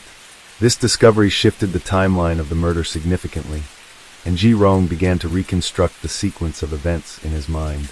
Xianwei had been lured to the warehouse by Marcus, under the guise of negotiating a deal. Instead, what had likely happened was that Marcus had ambushed Xianwei, enraged by the failed business deal and the loss of access to the software. The struggle had led to the murder, and in a panic, Marcus had fled the scene, taking the knife from the warehouse's kitchen. Ji Rong's next step was to locate Marcus and bring him in for questioning. It took several days of surveillance, but eventually, Marcus was found in a remote apartment, hiding out and attempting to sell stolen tech equipment. The arrest was swift, and Marcus did not resist. When brought in for questioning, he remained silent at first, but when confronted with the evidence, his defiance cracked. He admitted to luring Xianwei to the warehouse, where the confrontation turned violent. However, Marcus insisted that he never intended to kill Xianwei. It had been an accident, a moment of rage when Xianwei had refused to hand over the software. The murder was not premeditated, but Marcus was still held responsible for it. As the case against Marcus Yeo built up, Ji Rong couldn't help but reflect on the tragic chain of events that had led to Xianwei's death. What had started as a simple business dispute over a sale of a company had spiraled into a violent confrontation, driven by greed and the desperation to control something valuable. In the end, Marcus had lost everything in his pursuit of wealth and power, and Xianwei had paid the ultimate price. The investigation had uncovered the brutal truth behind Xianwei's murder, but Ji Rong knew that the scars of this case would remain long after the trial was over. Marcus Yeo's arrest brought some measure of closure, but the cost of ambition, betrayal, and violence was a lesson that no one involved would ever forget. The trial of Marcus Yeo began a few months after his arrest, and it quickly became the talk of the town. Media outlets covered the proceedings in great detail, with each new revelation adding another layer to the complex and tragic story of Lee Xianwei's murder. The courtroom was packed with reporters, family members, and members of the business community who had once looked up to Xianwei as a leader in the tech industry. It was clear that this case had far-reaching implications, not just for the individuals involved, but for the reputation of Singapore's burgeoning tech sector. Marcus, now facing charges of first-degree murder and unlawful possession of stolen property, was represented by a high-powered defense attorney. He claimed that the murder was a result of a heated argument gone wrong, but the prosecution painted a very different picture. The evidence presented in court was damning: emails, the bloodied shirt, the stolen software, and the testimony of the forensic team who had confirmed the murder's location at the warehouse. The defense's arguments failed to hold up against the weight of the evidence. As the trial unfolded, Ji Rong sat in the back of the courtroom, quietly observing. He had spent months piecing together the details of the crime, and now he was witnessing the final act of justice for Xianwei. It was a bittersweet moment. The tech mogul's life had been tragically cut short, and the lives of those left behind had been irrevocably changed. His family, who had once celebrated his success, now had to grapple with the loss of a man who had been taken from them too soon. His business, once poised for greater heights, now stood in the shadow of scandal and violence. The defense attempted to cast doubt on the prosecution's case, suggesting that there might have been another party involved in the murder. They hinted at a potential conspiracy, even going as far as to suggest that Alvin Tan, X-Ian Wei's business partner, might have been complicit in orchestrating the crime. However, the defense was unable to provide any evidence to support their claims. Alvin's alibi had been solid, and there was no indication that he had been involved in any illicit activities that could have led to the murder. Despite this, the defense continued to make the case that Marcus Yeo was being unfairly scapegoated for a crime he hadn't fully intended to commit. The courtroom drama came to a head when Marcus himself took the stand in his defense. His demeanor had changed since his arrest. No longer defiant, he appeared remorseful and regretful for what had transpired. He admitted that his actions had been reckless and impulsive, but he insisted that he never planned to kill X-Ian Wei. According to Marcus, he had only intended to confront X-Ian Wei, to demand the access to the software that he believed was rightfully his. But when X-Ian Wei had refused to comply, Marcus's frustration had reached its boiling point. In the heat of the moment, a violent struggle ensued, and X-Ian Wei was fatally stabbed. "I never meant to kill him," Marcus said, his voice cracking. "I just wanted what was owed to me. But when it went too far, I didn't know what to do. I panicked." Despite his admission of guilt, Marcus's plea for mercy fell on deaf ears. The jury deliberated for only a few hours before returning with a verdict. Marcus Yeo was found guilty of first-degree murder and sentenced to life in prison without the possibility of parole. The verdict was met with mixed reactions. Some in the business community expressed sympathy for Marcus, seeing him as a victim of his own greed and desperation. Others, particularly X-Ian Wei's family, were satisfied with the verdict, believing that justice had finally been served. As Marcus was escorted out of the courtroom in handcuffs, Ji-rong couldn't help but feel a sense of closure. The case was over, but the questions lingered. What had driven Marcus to such extremes? Had the lure of wealth and power truly blinded him to the consequences of his actions? And more importantly, how many others in the world of business were willing to go to such lengths to secure their success? The murder of Lee X-Ian Wei had exposed the darker side of ambition, revealing just how far some individuals were willing to go for control and wealth. It had been a tragedy that shook the foundations of the tech industry, but it also served as a stark reminder of the cost of unchecked greed. X-Ian Wei's vision for X-Tech innovations had been one of progress, collaboration, and innovation. His death left behind a legacy tainted by violence and betrayal, but it also sparked a conversation about the importance of ethics in business and the price of ambition. In the months following the trial, X-Tech Innovations was sold to a different investor, one who promised to preserve the company's vision while moving away from the toxic environment that had led to its founder's death. Alvin Tan, though initially shaken by the events, stepped into a new role within the company, but it was clear that he would never fully escape the shadow of the murder that had so closely intertwined his future with X-Ian Wei's. As for Ji-rong, the case was a reminder of the complexity of human nature and the sometimes tragic consequences of unchecked ambition. He had solved the case, but the question remained: how many other stories like X-Ian Wei's were out there, hidden beneath the surface of the polished business world? The detective continued his work, knowing that every case was a step toward uncovering the truth, no matter how dark or difficult it might be. Story 5. In the cold, gray morning hours of February 15, 2000, the peaceful town of Fairfax, Virginia, was shaken by an event that would stun the local community for years to come. The body of 45-year-old Nancy Gorman was discovered in her home, her life extinguished by a brutal attack. Nancy was a respected local high school teacher, known for her commitment to her students and her quiet, unassuming life. She lived alone in a modest house on the outskirts of town, a far cry from the bustling suburban areas closer to the city center. But that morning, her life was violently interrupted in a way no one could have anticipated. Nancy had been found by her younger sister, Ellen, who had grown concerned after failing to reach her by phone. Ellen had lived nearby, and their relationship was close, so it was unusual for Nancy to be out of touch for long periods. When she arrived at the house, she immediately knew something was wrong. The The door was ajar, and inside, she found Nancy lying face down in the living room, blood pooling around her body. There were signs of a violent struggle. Furniture overturned, personal belongings scattered across the floor.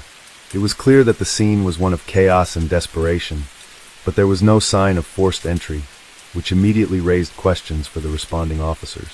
The initial examination by the responding police officers suggested that Nancy had been bludgeoned to death with a blunt instrument. The weapon was never found, but the injuries on Nancy's head were consistent with a heavy object being used to strike her repeatedly. Despite the violence of the crime, there was no indication of a robbery. Her purse and wallet were left untouched, and her car was parked in the driveway, undisturbed. This led investigators to believe that the motive for the murder was personal, rather than a random act of violence. Detective Jack Reynolds, a seasoned investigator with the Fairfax County Police Department, was assigned to the case. He quickly arrived at the scene, his mind already racing through the possibilities. Reynolds was no stranger to homicides, but this case felt different. Nancy Gorman's life had been so ordinary, so seemingly unremarkable, that it was hard to fathom what could have led someone to end it so violently. As he surveyed the crime scene, Reynolds made a mental note of the small details that might provide a clue. The position of the body, the overturned furniture, the bloodstains on the carpet that hinted at a struggle near the doorway. Reynolds instructed his team to canvass the neighborhood, speaking with anyone who might have seen anything unusual in the days leading up to the murder. The neighbors were tight-lipped, as often happens in small communities, and many claimed they hadn't seen anything out of the ordinary. One neighbor, a middle-aged man named Thomas, mentioned that he had seen a car parked in front of Nancy's house the night before, but he hadn't thought much of it at the time. The car was unfamiliar, but he didn't get a good look at it. This bit of information was the first real lead Reynolds had, but it wasn't much to go on. Still, he instructed his team to investigate the car, hoping that it might provide a breakthrough. As Reynolds dug deeper into Nancy's life, he discovered that she had few close friends. She was a quiet woman, devoted to her work as a history teacher at Fairfax High School, where she had taught for over 15 years. Her colleagues described her as dedicated and reserved, but she had no known enemies, at least not any that stood out. The people who knew her best, her family, her friends, and even her students, couldn't provide any insight into who might want to harm her. This only made the case more perplexing. The autopsy results confirmed what the initial examination had suggested. Nancy had been struck multiple times in the head, and the blows had been delivered with such force that they had caused severe trauma. The coroner also noted that there were signs of defensive wounds on Nancy's arms and hands, indicating that she had fought back against her attacker. However, there was no sign of sexual assault, and again, nothing appeared to have been stolen. Whoever had killed Nancy had likely been after something else, something far more personal than material gain. Detective Reynolds knew he had to focus on Nancy's personal life to find a motive. He requested access to her phone records, hoping to find some clue that might point him in the right direction. What he discovered shocked him. Over the past few months, Nancy had been receiving a series of disturbing phone calls. They were harassing in nature, with the caller often hanging up before she could speak. At first, Nancy hadn't reported the calls to anyone, thinking they were just the work of an annoying telemarketer or prankster. But as the calls continued, she became more concerned.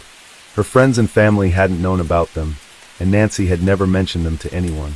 It was clear that whoever was behind the calls had been targeting her for some time. The phone records didn't provide much more than the fact that the calls had been made from various payphones around the area, making it difficult to track the caller.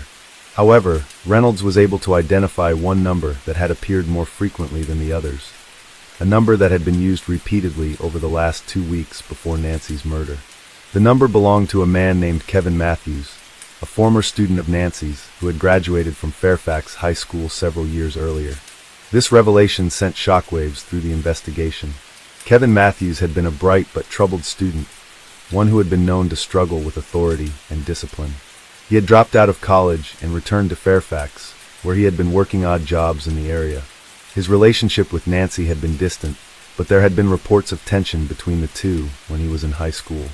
Kevin had been one of those students who had frequently clashed with Nancy during class discussions, particularly when it came to her strong stance on historical events and the way she taught her curriculum.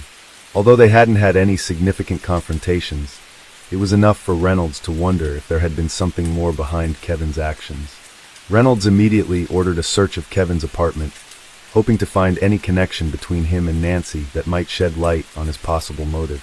When the team arrived, they found Kevin at home, but he appeared nervous and defensive. He denied any involvement in Nancy's murder, but his behavior seemed suspicious. During the search, investigators found several notebooks filled with angry rants and disturbing writings, many of which seemed to be directed at Nancy. In one of the notebooks, Kevin had written about a sense of betrayal and resentment toward her, claiming that she had ruined his life by treating him unfairly in school.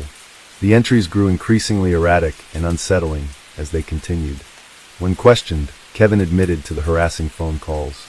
He claimed that they were meant to get Nancy's attention, to make her acknowledge the way she had treated him years ago. He had believed that she still held some kind of grudge against him, even though there was no evidence to suggest that Nancy had ever singled him out. He explained that he had become obsessed with Nancy after a chance meeting with her in the town several months earlier. In that brief encounter, Nancy had seemed dismissive and cold toward him, which Kevin had interpreted as a rejection. It was clear now that Kevin's fixation on Nancy had turned into something much darker. However, Kevin denied any involvement in Nancy's murder. He claimed that he had not been to her house on the night of the crime, and his alibi seemed to hold up. There were no signs that he had been at the scene, and no physical evidence tied him directly to the murder. Yet, the evidence against him was mounting. His emotional instability, his past interactions with Nancy, and the disturbing writings found in his apartment painted a disturbing picture of a man who had spiraled into obsession and anger. The investigation had reached a critical juncture, and Reynolds knew that the answers were within his grasp. With Kevin Matthews emerging as the primary suspect, the question remained, was he capable of the brutality that had taken Nancy's life? And if so, what had pushed him over the edge? Detective Reynolds was cautious as he continued to investigate Kevin Matthews. He had seen many cases of obsession and fixation, but this one seemed different. There was something unsettling about Kevin's behavior and his complete lack of remorse or guilt. When questioned again, Kevin remained adamant that he had not killed Nancy. His demeanor was calm, even passive, but there was an underlying tension that Reynolds couldn't shake. The more Reynolds dug into Kevin's history, the more he began to piece together a picture of a man spiraling deeper into his own distorted world. Kevin had been a loner for much of his life. Growing up in Fairfax, he had never fit in with the other kids. He was quiet, withdrawn, and often the target of bullying. His grades had been average, but his relationship with teachers was strained, especially with Nancy. She had always been firm with him, demanding higher standards in his work and behavior. Kevin had taken this as a personal attack, a reflection of his own inadequacies. He began to harbor resentment toward her, seeing her as a symbol of the obstacles he couldn't overcome. He was convinced that she thought he would amount to nothing, just like the other adults in his life. This resentment festered over the years. Kevin had never been able to shake the feeling that Nancy had singled him out, even though there was no concrete evidence of any bias on her part. His failure to succeed academically only worsened his perception of her. After dropping out of college, Kevin returned to Fairfax and took on odd jobs, menial work that he loathed but felt trapped in. He spent his days wandering through the town, often revisiting places from his youth, including the high school where Nancy had taught for so long. These visits, initially casual, eventually became more frequent and obsessive. He would pass by the school, hoping to catch a glimpse of Nancy, but each encounter only fueled his frustration. In the months leading up to Nancy's death, Kevin's obsession with her had intensified. He would sit outside her house for hours, watching her through the windows, trying to understand her life from a distance. There was no logical explanation for why he fixated on Nancy in such a way. To him, she represented everything he had failed to become: a successful, respected figure in the community, someone he felt he had never received proper recognition from. He had tried to reach out to her in small, subtle ways. The phone calls, which had started innocently enough, were his attempt to break the silence and make Nancy aware of his presence. But as the calls continued, they became more aggressive. Kevin wanted her to acknowledge him, to apologize for what he believed had been her unfair treatment of him. Detective Reynolds had a team of officers go through Kevin's phone records again, hoping to find something that could tie him directly to the murder. There was a troubling discovery. On the night of February 14th, the day before Nancy was found dead, Kevin had placed several phone calls to her house. The calls had been made between 9 o'clock and 11 p.m., around the time Nancy would have been home alone. The frequency of the calls and the timing were too coincidental to ignore. It was clear that Kevin had been in the area, and Reynolds now had the evidence to suggest that Kevin was more involved in Nancy's death than he had initially admitted. Still, Reynolds wasn't ready to make any assumptions. He needed to understand what had happened that night. He asked his team to speak with the neighbors again, hoping to uncover any additional details. One neighbor, a woman named Margaret, revealed something that had been missed during the initial canvassing. She had heard a loud argument coming from Nancy's house that evening, followed by a series of rapid knocks on the door. Margaret hadn't thought much of it at the time, but now recalled the noise clearly. The sounds had been unmistakable, a heated confrontation, followed by a desperate pounding. But when Margaret had peeked through her window, she saw no one. The street outside was quiet. Margaret had assumed that Nancy was dealing with some sort of personal matter, but in hindsight, it seemed likely that she had been in the middle of a violent struggle. Reynolds felt a knot tighten in his stomach. The pieces of the puzzle were beginning to fit together in a chilling way. It appeared that Kevin had gone to Nancy's house that night, expecting her to finally listen to him, to recognize his anger and pain. But when Nancy had refused to engage with him, likely seeing the danger in his erratic behavior, things had escalated. The argument had turned violent, and Kevin had resorted to his overwhelming rage. He had struck Nancy repeatedly, perhaps in a fit of frustration, until she had collapsed on the floor. In the heat of the moment, he had panicked, unsure of what to do next. But he had been consumed by a need for control, to make Nancy suffer in the way he believed he had suffered under her cold, critical gaze. Kevin's lack of remorse was what struck Reynolds most. He had expected a suspect to show some sign of guilt or emotional conflict, but Kevin seemed eerily calm. When questioned about the fight, Kevin simply shrugged, as if he were recounting a mundane event, not a brutal murder. His flat tone, devoid of any real emotion, suggested a deeper detachment, a lack of empathy that only confirmed Reynolds' suspicions. Kevin had not only killed Nancy, but he had done so without a second thought, driven by a personal vendetta that had been building for years.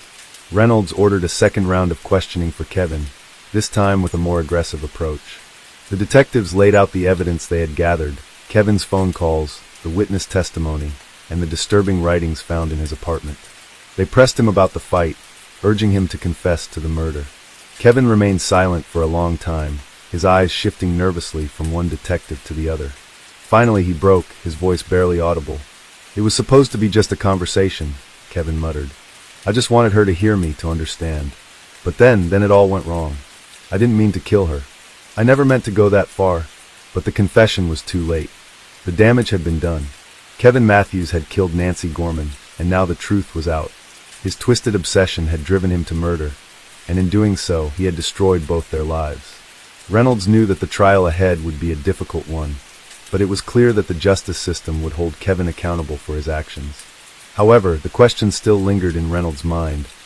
How many other people were walking around with grudges, quietly building rage in the shadows, waiting for an opportunity to lash out? And what could be done to prevent it before it was too late? The case was not just one of a man's obsession leading to violence. It was a reminder of the darker sides of human nature, the way unresolved emotions and unspoken resentments could fester, silently destroying lives.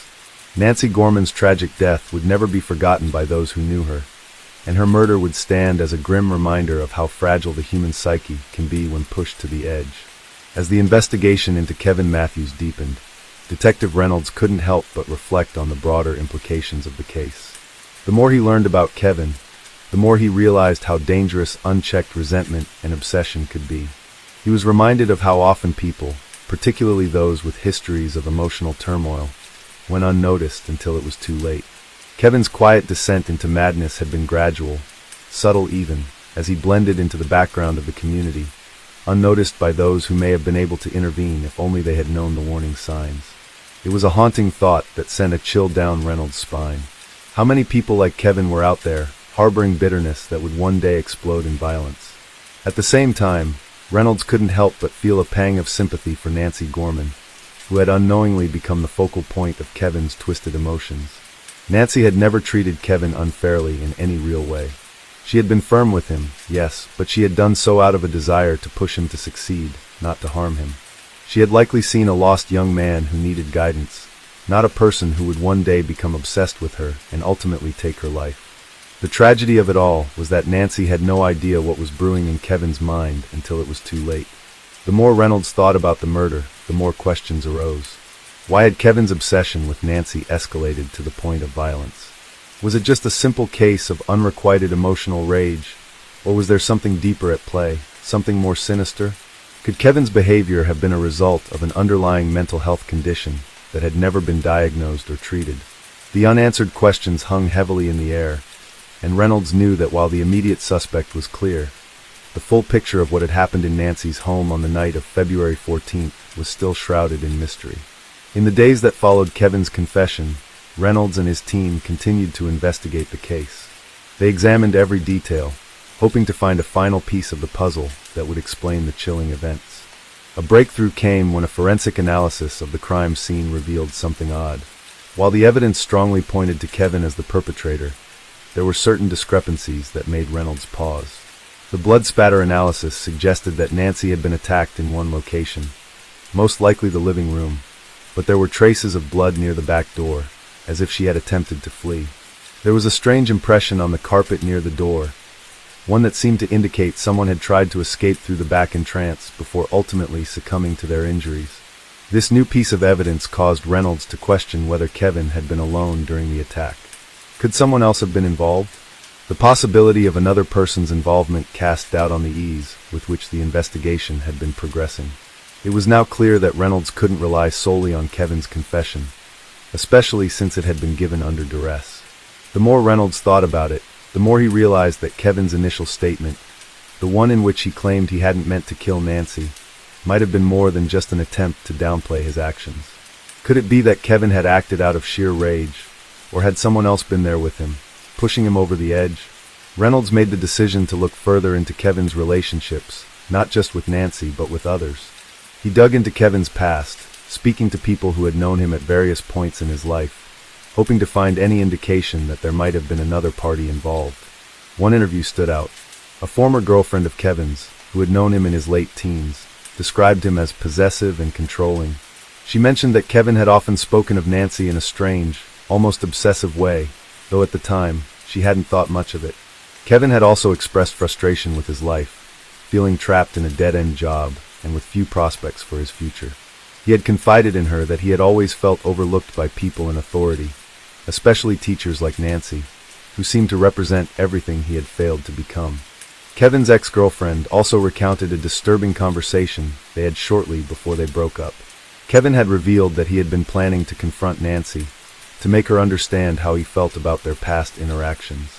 He had mentioned, in passing, that she needed to know what it felt like to be powerless. At the time, she had brushed it off as an idle threat, but looking back, it now seemed like a chilling premonition of the violence to come. The investigation now took a darker turn. Reynolds began to consider the possibility that Kevin's fixation on Nancy was only part of a larger, more dangerous mindset. Had he been influenced by someone else, someone who had exacerbated his resentment, pushing him toward violence?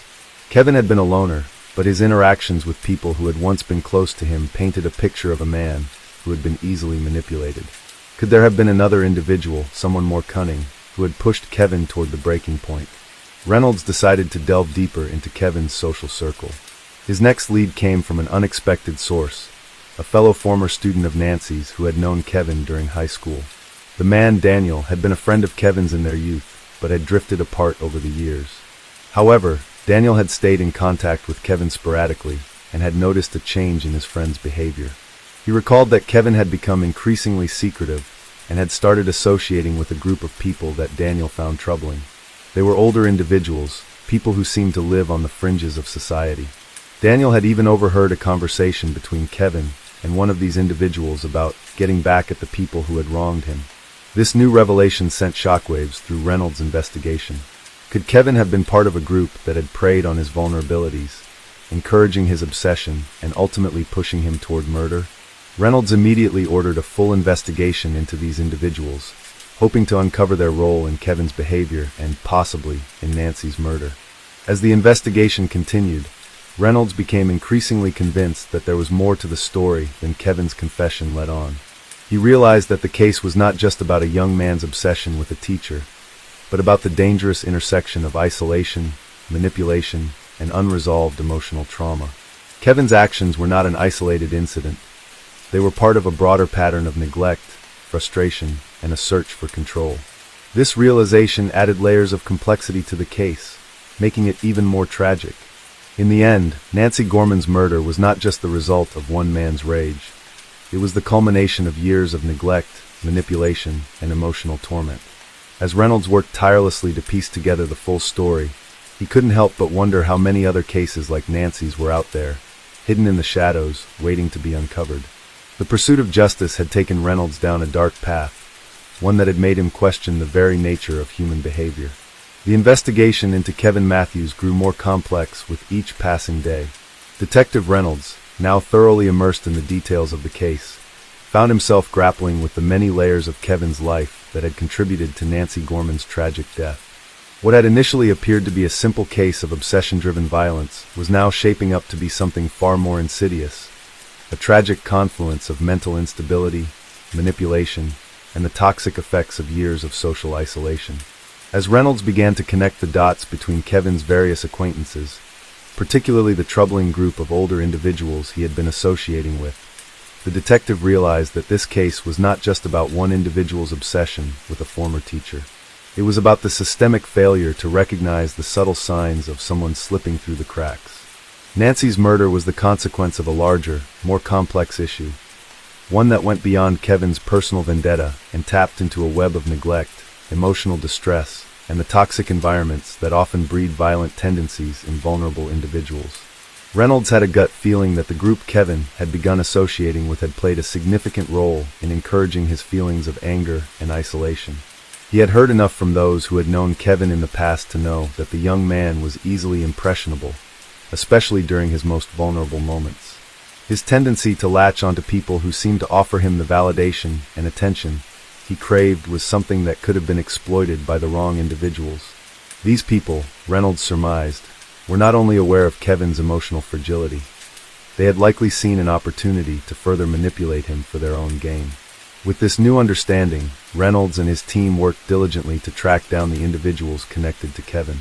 They questioned several of Kevin's acquaintances, those who had known him in the months leading up to Nancy's death, hoping to unravel the full extent of their influence. In particular, Reynolds was interested in a man named Lucas, one of the individuals who had been seen with Kevin on multiple occasions. Lucas was known to have a history of criminal behavior, having been involved in various petty crimes and running in circles that had little regard for the law. As the investigation unfolded, it became clear that Lucas was no stranger to manipulation. He had taken advantage of Kevin's insecurities, perhaps even inciting his obsession with Nancy for his own purposes. It became increasingly evident that Kevin's relationship with these individuals had played a critical role in pushing him to act on his darkest impulses. But while Reynolds was determined to investigate this group, the reality was that the case had already become something far more tragic than just a murder. It was a stark reminder of the dangers of social isolation, of how a person's emotional instability could be exacerbated by the wrong influences. Kevin Matthews had been a ticking time bomb, and Nancy Gorman's death had been the inevitable result of years of neglect, unresolved trauma, and the exacerbation of his condition by a toxic group of people. In the aftermath of Nancy's murder, Fairfax was left to pick up the pieces. Her death shocked the community, and for those who had known her, it was a painful reminder of how fragile life could be. Nancy had been a dedicated teacher, someone who had genuinely cared about her students and had worked hard to help them succeed. It was almost impossible for those who had known her to reconcile the kind, intelligent woman they had worked with and respected with the brutal manner of her death. As for Kevin, he was charged with second-degree murder after his confession, but Reynolds knew that the case was far from over. With the discovery of the group's influence, Reynolds was convinced that the prosecution would have an even stronger case to present. Still, he knew that this would not bring closure to the families or the community. The repercussions of Nancy's death would be felt for years to come. She had been a victim, not only of Kevin's obsession, but of the larger forces that had allowed her killer to slip through the cracks of society. The trial that followed was a painful and lengthy process. While Kevin Matthews pled guilty, his actions and his motivations were explored in depth. The defense attorneys tried to argue that his mental state was the primary factor, claiming that Kevin had been suffering from a condition that led him to act without fully understanding the consequences of his actions. However, the prosecution argued that Kevin's obsession had been cultivated by his own deep-seated issues, compounded by the toxic influence of the people around him. They painted a picture of a young man whose emotional state had been deteriorating for years, fueled by isolation and manipulation, culminating in a violent act that left a lasting scar on the community. As the case concluded, Kevin Matthews was sentenced to life in prison without the possibility of parole. His obsession with Nancy Gorman had destroyed his own life, as well as hers, and the lives of everyone who had known them. But the case also served as a tragic reminder that sometimes it is not just the actions of the perpetrator that need to be examined. It is the environment that allows such actions to take place. The lack of intervention, the failure to address underlying issues, and the negligence of those who could have helped had all played a role in shaping the tragic outcome. Detective Reynolds, though relieved to see justice done, couldn't shake the lingering sense of sorrow that had followed him throughout the investigation. He had seen many cases in his career, but this one felt different. It was not just about solving a crime. It was about the devastating impact that a failure to recognize the signs of emotional distress and manipulation could have on an individual and their community. In the end, while Kevin Matthews may have been the one to pull the trigger, the true tragedy lay in the unseen forces that had pushed him to that breaking point. As Fairfax began to heal, the memory of Nancy Gorman's life and the senselessness of her murder would never be forgotten. It was a painful chapter in the town's history, but it served as a reminder of the importance of compassion, intervention, and vigilance in protecting those who may be suffering in silence. Story 6. In February 2000, the small town of Bellevue, Ohio, became the scene of a tragedy that would forever alter the lives of those who lived there. The quiet, tight-knit community was shaken when a body was discovered in a rural area just outside of town. The victim, a local woman named Julie Adams, was found in a wooded area not far from her home.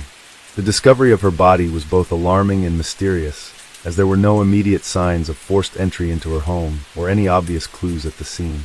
Julie Adams, a 29-year-old schoolteacher, was known for her kindness and dedication to her work.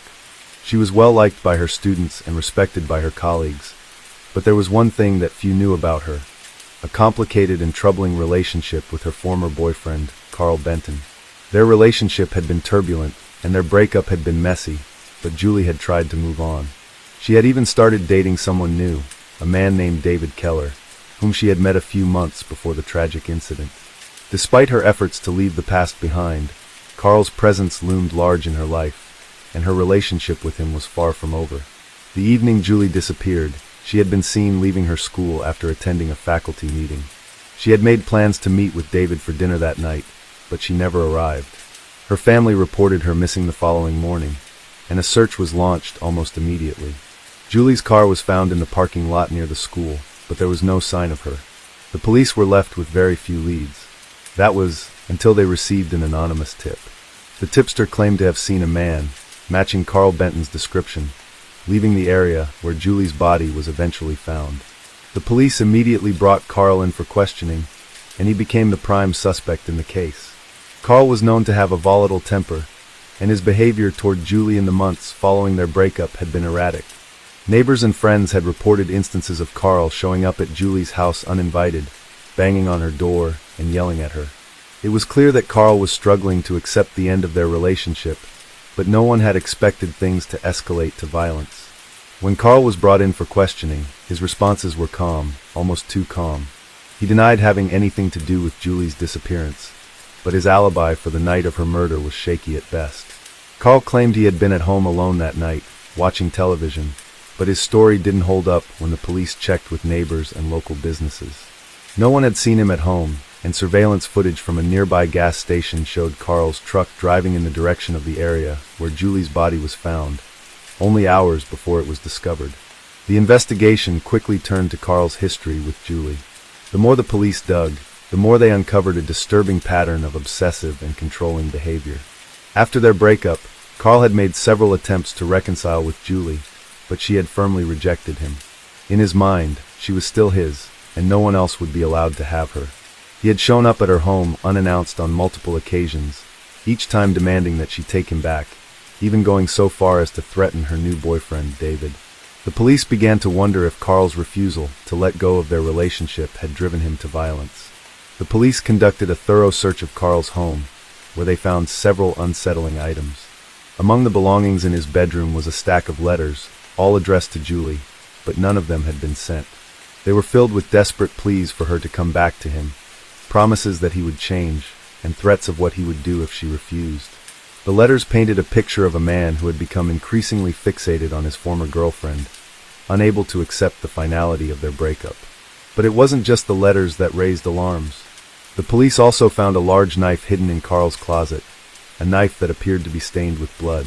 The forensic team confirmed that the blood on the knife was Julie's. Carl Benton's connection to the murder seemed clear, but there was still one missing piece to the puzzle: motive. Why had Carl killed Julie? The answer came when police interviewed Julie's new boyfriend, David Keller. David revealed that, just days before her death, Julie had received a threatening phone call from Carl. During the call, Carl had told Julie that if he couldn't have her, no one else would. Julie had been frightened by the call, and David had urged her to contact the police. However, Julie had been reluctant to get Carl into legal trouble, fearing his reaction. She had even gone so far as to change her phone number and take steps to protect herself, but Carl had still found a way to get to her. David's account of the phone call matched the contents of the letters Carl had written to Julie. In them, Carl had explicitly stated his refusal to accept her new relationship and his belief that he had the right to control her life, even if that meant resorting to violence. Julie had tried to move on, to start fresh with David, but Carl's obsession had not only followed her, it had consumed him. The police now had a clearer picture of the events leading up to Julie's murder, and Carl Benton had become the prime suspect in a case that was far more than just a love gone wrong. Detective Sarah Mitchell, who had been leading the investigation, reviewed all the evidence and began to build the case against Carl. The circumstantial evidence was damning. Carl had the motive, the opportunity, and the means to commit the crime. He had been the last person to see Julie alive, and his obsession with her had only deepened in the months leading up to her death. The bloodstained knife found at his home was the final piece that linked him directly to the crime. Still, there was one question that lingered in Detective Mitchell's mind. What had driven Carl to murder Julie? Was it simply his obsessive love for her, or was there something more? Was Carl's mental state deteriorating, leading him to believe that he had no other option but to take her life? The answer would come, but it wouldn't be as clear-cut as anyone expected.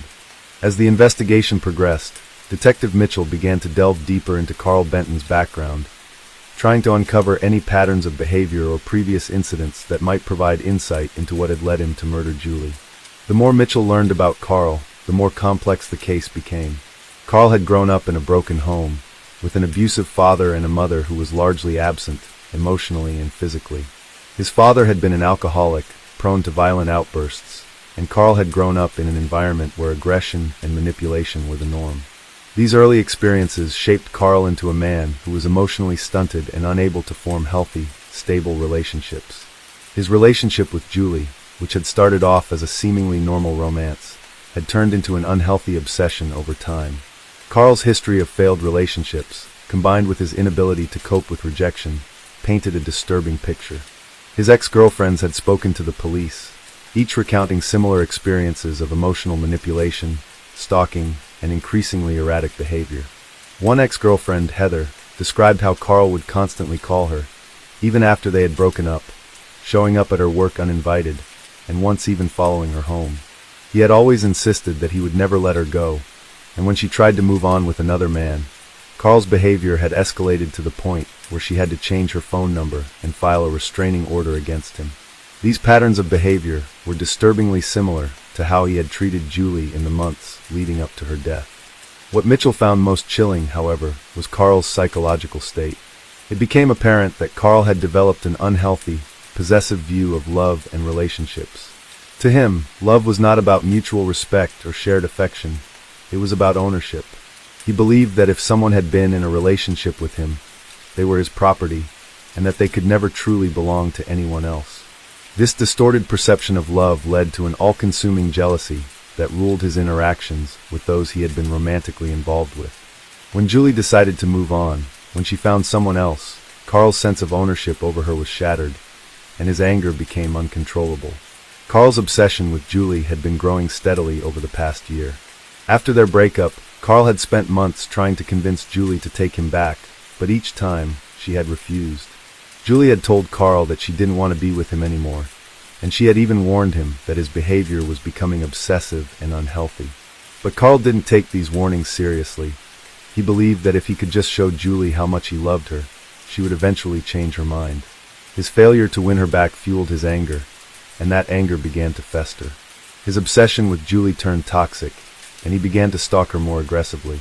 He started showing up at her home, waiting for her outside of school, and even leaving gifts at her door, all of which she rejected. Despite Julie's attempts to distance herself from him, Carl's fixation only deepened. He could not accept the reality of their separation, and his mental state began to deteriorate. It was clear that he was spiraling out of control, and by February 2000, his obsession had reached a breaking point. On the night of Julie's murder, Carl had driven to her house, as he had done so many times before, but this time, things were different.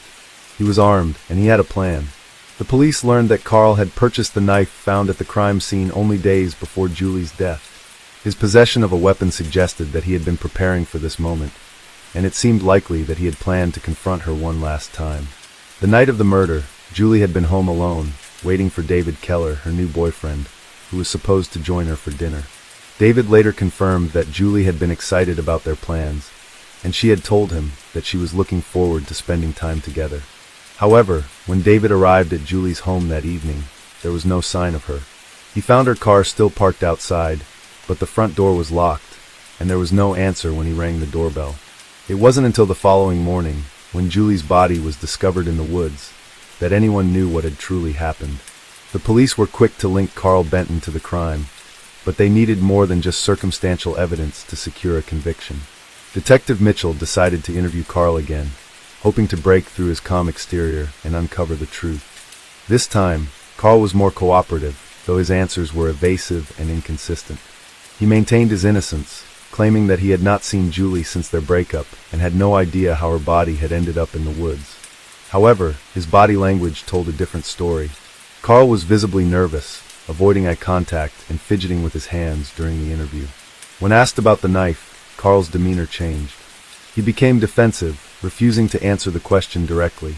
The more the detective pressed him, the more Carl's facade began to crack. Finally, after hours of questioning, Carl broke down. He admitted to going to Julie's house that night, but he claimed that he had only intended to talk to her, to try and make her see reason. According to Carl, when Julie refused to speak with him, he became enraged. He told the police that, in a fit of anger, he grabbed the knife from his truck and attacked her. He described how Julie had tried to run, but he had chased her into the woods, where he had ultimately killed her. Carl said that he didn't mean for things to escalate the way they did. It had just happened. His lack of remorse and his attempt to justify his actions only made the crime more chilling. Despite Carl's confession, there were still unanswered questions about the precise details of the murder. Julie's body had been found several miles from her home, which raised the question of how Carl had managed to transport her without drawing attention. The police suspected that Carl had used his truck to move Julie's body, but they needed more evidence to confirm this. A search of his truck revealed traces of blood, which matched Julie's DNA. This provided the final confirmation that Carl had been responsible for her death. As Carl Benton's trial loomed, Detective Mitchell reviewed the evidence one last time. The case against Carl was strong, but it was not just his actions that haunted the detective. It was the realization that a series of warning signs had been missed, that Julie had been a victim of a dangerous obsession that had spiraled out of control. The investigation had revealed how Carl's inability to accept rejection, combined with his unstable mental state, had led to a senseless act of violence. In the end, Julie Adams had paid the ultimate price for trying to move on with her life. Carl Benton was eventually convicted of first-degree murder and sentenced to life in prison without the possibility of parole. The community of Bellevue, which had once been a quiet, peaceful place, was forever scarred by the loss of a young woman whose only crime had been trying to escape the clutches of a man who couldn't let go.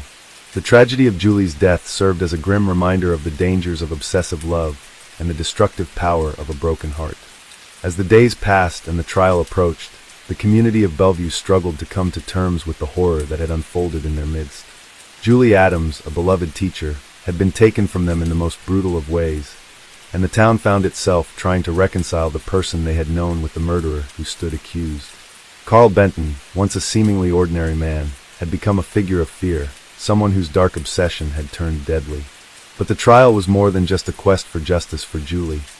It was an exploration into the psychological depths of a man who had shattered not only the life of his victim, but also his own. The courtroom was filled with somber faces when Carl Benton was finally brought to trial. Julie's family, along with her friends and colleagues, sat in the front row, hoping to find some sense of closure. The tension in the air was palpable, as they all waited for the chance to hear the full story behind the woman they had lost. Carl's defense team worked tirelessly to paint a picture of a man who had been emotionally disturbed, someone whose past traumas and unstable mental state had led him down a tragic path. They argued that Carl's actions, though terrible, were not premeditated, and that he had been driven to murder by a combination of heartbreak and mental illness. However, the prosecution wasn't willing to let Carl off the hook so easily. They presented a case that painted Carl as a man who had been consumed by his obsessive and possessive nature long before the murder took place. They argued that his actions were not the result of a momentary lapse in judgment, but the culmination of a long history of controlling, manipulative behavior. His fixation on Julie had been escalating for months, and he had been warned by both Julie and others that his actions were unacceptable. The prosecution made it clear that Carl Benton had been fully aware of what he was doing, and that his decision to kill Julie was not an impulsive act of passion, but the result of his inability to accept rejection and control his overwhelming desire to possess her. As the trial continued, the most chilling moments came when the jury was presented with the letters Carl had written to Julie. They were filled with a mixture of desperation, anger, and entitlement. He had told her in those letters that she belonged to him and that no one else could ever take her place. He had threatened violence if she didn't comply with his wishes, yet he had also claimed to love her more than anyone else ever could. His words revealed a mind warped by jealousy and obsession, and they painted a disturbing portrait of a man who saw love not as a partnership, but as a possession. These letters became a key piece of evidence in the prosecution's case, showing not just the depth of Carl's obsession, but also his refusal to accept the boundaries of a healthy relationship. Throughout the trial, the defense attempted to argue that Carl's mental health issues, stemming from his traumatic childhood, had played a significant role in his actions. They called expert witnesses to testify that Carl's history of abuse had left him emotionally scarred, unable to form stable relationships or understand the difference between healthy attachment and dangerous obsession. The defense claimed that Carl had never intended to kill Julie, but had become so overwhelmed by his emotions that the situation had spiraled out of control. They even suggested that his actions had been a form of temporary insanity, brought on by his inability to process the pain of rejection. But the prosecution remained steadfast, arguing that Carl's actions were the result of a carefully constructed narrative in his mind, one where he believed he had the right to decide who Julie could be with, and that he could not let go of her. They presented witness testimony from people who had known Carl, including Julie's friends, who described his increasingly erratic and obsessive behavior in the months leading up to her death. They painted a picture of a man who had been given countless chances to change, who had been told time and time again to leave Julie alone, yet refused to accept the boundaries set before him. The most heart-wrenching testimony came from Julie's family and friends. Her mother, her sister, and several of her colleagues took the stand, speaking about the woman Julie had been. They described her as kind-hearted, dedicated, and full of life, someone who had always put others before herself. They spoke of her love for her students and the joy she took in teaching. They also talked about the terror she had felt in the months before her death. Julie had been afraid of Carl. She had confided in her friends about the constant harassment, the phone calls, the unexpected visits to her home, and the threats he had made. They recalled her decision to change her phone number and to keep her distance from Carl, but it seemed that nothing she did could stop him from finding her. Julie had tried to protect herself, but in the end, it had been too late. The defense, despite their best efforts, could not dissuade the jury from seeing Carl for what he truly was, a man whose obsession had turned to violence. In the end, the jury deliberated for only a few hours before returning with a guilty verdict on all counts. Carl Benton was convicted of first-degree murder, and the judge sentenced him to life in prison without the possibility of parole. There was no room for leniency in a case that had been so clear-cut, and Carl's fate was sealed. While the verdict brought some sense of closure to Julie's family and friends, it could never bring her back. The pain of losing someone so young, so full of potential, could never be fully healed. Julie had been taken by someone who couldn't let go, whose obsession had cost him everything, including his own freedom. Her death was a tragic reminder of the dangers of unhealthy relationships, and the consequences of allowing someone's fixation to grow unchecked. Carl Benton's conviction was a small victory in the fight for justice, but it was far from the end of the story. In the years that followed, Julie's family and friends worked tirelessly to raise awareness about domestic violence and obsessive behavior, using Julie's memory as a platform to educate others about the dangers of control and manipulation in relationships. They established a foundation in her name, dedicated to helping victims of stalking and relationship violence. Though nothing could bring Julie back, her legacy lived on in the lives of those who were touched by her warmth and kindness, and in the work that continued to be done in her honor. For Detective Sarah Mitchell, the case had left an indelible mark. She had seen the damage caused by obsession and the terrible consequences of failing to recognize the signs of an unhealthy relationship. While the case was closed, the lessons learned from it would stay with her forever. In the end, Carl Benton had not only taken Julie's life, he had exposed the fragile boundaries between love and possession, between affection and obsession, and how easily one could slip into the other. The aftermath of Carl Benton's trial left the town of Bellevue in a state of shock, with many still struggling to grasp the depth of the tragedy. Julie's death had ripped a hole in the fabric of the community, and while Carl had been convicted and sentenced, the emotional scars would remain for years to come. Her friends, colleagues, and family members each carried the weight of what had happened, forever altered by the events of that fateful night. In the months following the trial, the town attempted to move forward, but the loss of Julie Adams was something they would never truly recover from. The school where Julie had taught created a scholarship in her name, offering support to students who showed a dedication to teaching and kindness, qualities that Julie had embodied in her own life. It became a bittersweet reminder of a life cut short, but also a celebration of the positive impact she had made in the world. Carl Benton's life behind bars, meanwhile, was far from easy. In prison, he was faced with the consequences of his actions, an existence that was both isolated and reflective. While he had been convicted of first-degree murder, his attempts to justify his crime and portray it as a result of emotional instability did not earn him sympathy from the other inmates. Carl had made himself a target in prison, and the man who had once been a teacher and a neighbor now found himself the subject of disdain and anger from others. Though he was incarcerated, Carl's obsession with Julie never truly disappeared. In his letters to family and friends, he continued to claim that he had acted out of love and that Julie's death was a tragic misunderstanding. As the years went on, Carl's case became an example in criminal psychology classes, a case study on obsession and the psychology of possessive love. Experts discussed the blurred lines between affection and control, and how one could quickly transform into something much darker and more dangerous. Carl Benton's story became a cautionary tale, a chilling reminder of the extreme consequences of unchecked obsession, and how emotional manipulation and a distorted sense of love could lead to devastation. For Detective Sarah Mitchell, the case had left its mark, but it also deepened her resolve. She became an advocate for victims of stalking and obsessive behavior, using her experience with Carl Benton's case to educate others on the warning signs. She worked closely with local organizations to raise awareness about domestic violence, particularly the dangers of emotional manipulation and controlling relationships. Julie Adams had not only lost her life, but her story had become a source of strength for those who were suffering in silence, offering them a voice and a reminder that they deserved better.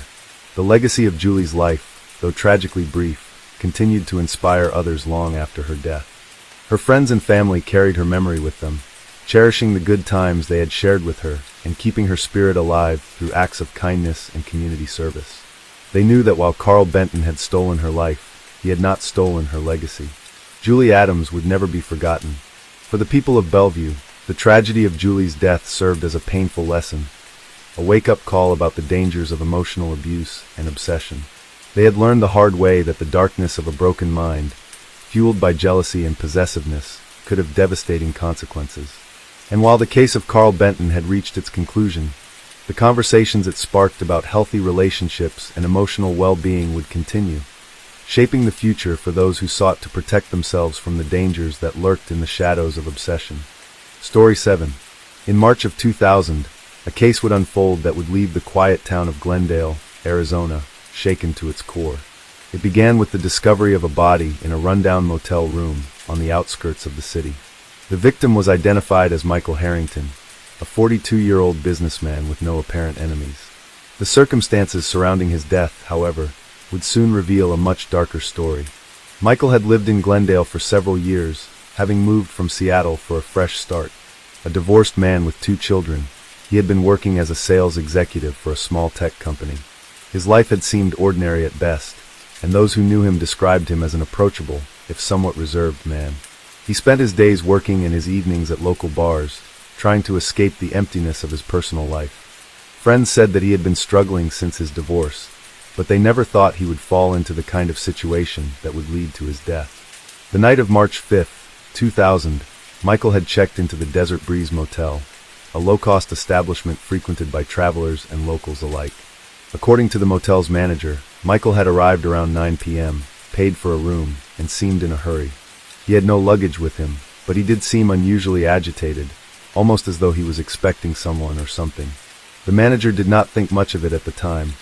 People often passed through the motel in a hurry. Little did anyone know, this would be the last time Michael Harrington was seen alive.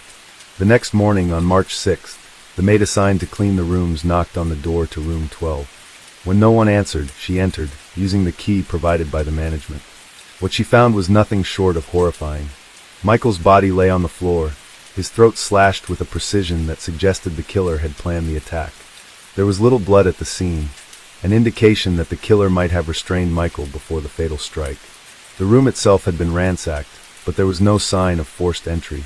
Immediately, the Glendale Police Department was called to the scene. Detective Laura Mitchell, a seasoned investigator, was assigned to lead the case. Upon arrival, she immediately began to assess the crime scene. The lack of blood spattered around the room was puzzling, but the most striking detail was Michael's demeanor. His body was positioned as if he had been surprised or caught off guard. There were signs of a struggle near the bed, but nothing in the room indicated that a robbery had taken place. Michael's wallet, watch, and phone were all intact, suggesting that the motive was not theft. Detective Mitchell scrutinized the room further. The walls were adorned with a few basic decorations, a cheap print of a desert landscape on one side, and a small TV sitting on a dresser. On the floor beside the bed, she noticed a small, crumpled piece of paper. It looked like a note, hastily written in ink. Mitchell picked it up and examined it. The note was simple, almost cryptic in its brevity. "I'll be back. Don't leave." The handwriting appeared to be rushed, and the words sent a chill down her spine. The note seemed like a message intended for someone, possibly Michael himself. But why would the killer leave such a clue behind? And who had Michael been expecting? The investigation began in earnest, with Detective Mitchell leading a team to piece together Michael's life and any connections he might have had. The first step was to identify anyone who might have been in contact with him in the days leading up to his death. Friends, family, and colleagues were interviewed, but the results only brought up more questions. Michael had kept his personal life remarkably private, and none of his acquaintances could recall anyone who had been in frequent contact with him. It was clear that he had distanced himself from the people who had once been closest to him. After reviewing Michael's phone records, it became apparent that there was one person he had been in touch with repeatedly over the past few months, a woman named Allison Cooper. Allison was a 34-year-old divorcee who had met Michael several months prior, during a business trip to Seattle. According to friends and family, the two had struck up a fast and intense romance. They had been inseparable for a time, often speaking on the phone and meeting whenever they could. However, Michael's friends reported that the relationship had soured in the weeks before his death, with Michael becoming distant and withdrawn. He had stopped returning Allison's calls and had canceled plans they had made. Despite this, there were indications that Allison had been trying to rekindle the romance, calling him incessantly. A visit to Allison's home proved to be a crucial step in the investigation. She was initially cooperative when approached by Detective Mitchell, but her demeanor quickly became erratic. She claimed that she hadn't seen Michael in days, and seemed genuinely surprised to learn of his death. But as Mitchell pressed her, it became clear that Allison was hiding something. When asked about the note found at the crime scene, she became visibly uncomfortable and struggled to maintain eye contact. The detective also learned that Allison had a history of mental health issues, including episodes of depression and obsessive behavior. She had been known to engage in heated arguments with her ex-husband over the custody of their children, and her relationships were often tumultuous. Further investigation into Allison's background revealed a troubling pattern. She had been involved in a series of short-term relationships, each one ending in dramatic and often confrontational ways. She had also been known to stalk previous partners, showing up unannounced at their homes and repeatedly calling them despite requests to stop. Her fixation on Michael seemed to have been no different. Although they had broken up, Allison was not ready to let go. She had been calling him frequently in the days leading up to his death, hoping to reconcile. But Michael had made it clear that he wanted nothing to do with her anymore, having grown tired of her obsessive behavior. On the night of March 5th, the night of Michael's death, Allison had shown up at the Desert Breeze Motel, where she had confronted him. It was believed that they had an argument in the room, one that quickly escalated into violence. In a fit of rage, Allison had attacked Michael, slashing his throat with a knife she had brought with her. The lack of blood around the room suggested that she had taken precautions, possibly using a towel to stifle the bleeding before fleeing the scene. Afterward, she had written the note, a final plea for him not to leave, and then made her way back to her car, leaving the motel in a state of frantic distress. Detective Mitchell's team was able to locate Allison's car in the vicinity of the motel, and upon further examination, blood was found on the upholstery. DNA testing confirmed that the blood belonged to Michael Harrington. With this crucial evidence, Mitchell was able to secure an arrest warrant for Allison. The woman who had once been in love with Michael had become his killer, consumed by obsession and unable to cope with rejection. Allison Cooper was arrested and charged with first-degree murder. Her trial was a media sensation, with reporters and onlookers flooding the courthouse each day. In the end, Allison pleaded guilty to second-degree murder, admitting that she had killed Michael in a fit of rage after their argument. She expressed remorse for her actions, but the damage had already been done. The community was left to mourn the loss of a man who had been taken far too soon, and to reflect on the dangers of unhealthy relationships and obsessive behavior. Michael Harrington's death served as a tragic reminder of how love, when it becomes possessive, can lead to destruction. Detective Mitchell's pursuit of the truth about Michael Harrington's death took her deeper into the tangled web of his relationship with Allison Cooper. The more she uncovered, the more it became clear that this was not a simple case of an angry lover lashing out. Michael's life, as she soon discovered, had been marked by years of emotional struggle and isolation. He had tried to rebuild after his divorce, but it seemed that his attempts to start fresh had only brought him into a dangerous and obsessive relationship with Allison. Through interviews with his colleagues at the tech company, Mitchell learned that Michael had been a quiet and methodical worker, dedicated to his job but emotionally distant. He had not been the type to open up about his personal life, keeping his pain and struggles hidden from those around him. Despite his efforts to stay focused on work, there had been rumors that he was troubled by his past and unable to fully move on from his failed marriage.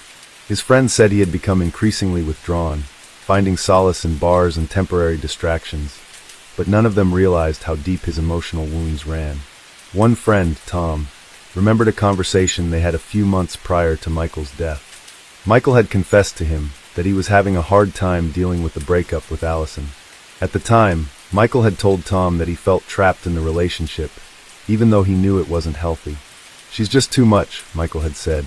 "She loves me, but she doesn't know when to let go." It was during this conversation that Michael had first mentioned being afraid of how Allison might react if he tried to break things off. "I think she might hurt herself if I end it," Michael had confessed. His words now seemed hauntingly prophetic, especially given the nature of Allison's reaction when he finally tried to distance himself from her. Detective Mitchell's next step was to investigate the pattern of behavior that Allison had shown in her past relationships. What she discovered was nothing short of alarming. Allison had a history of fixating on her ex-partners, to the point where she would regularly show up unannounced at their homes and workplaces. She would leave incessant phone messages, often crying and pleading for another chance. One of her ex-husbands, Robert Cooper, had reported several instances of Allison stalking him after their divorce, and had even filed a restraining order against her in the past. However, the order had been dismissed after a few months, with the judge ruling that Allison's behavior was not severe enough to warrant such a measure. Her pattern of obsession and emotional manipulation had gone unchecked for years, and Michael had unknowingly become her next victim. The more Detective Mitchell learned about Allison, the more disturbing the situation became. Allison's deep-seated need for control and validation appeared to have reached an unhealthy peak during her time with Michael.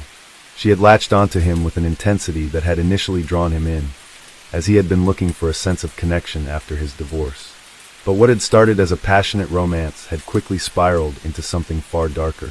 Friends of Michael told Detective Mitchell that he had become fearful of Allison's clinginess and unpredictability.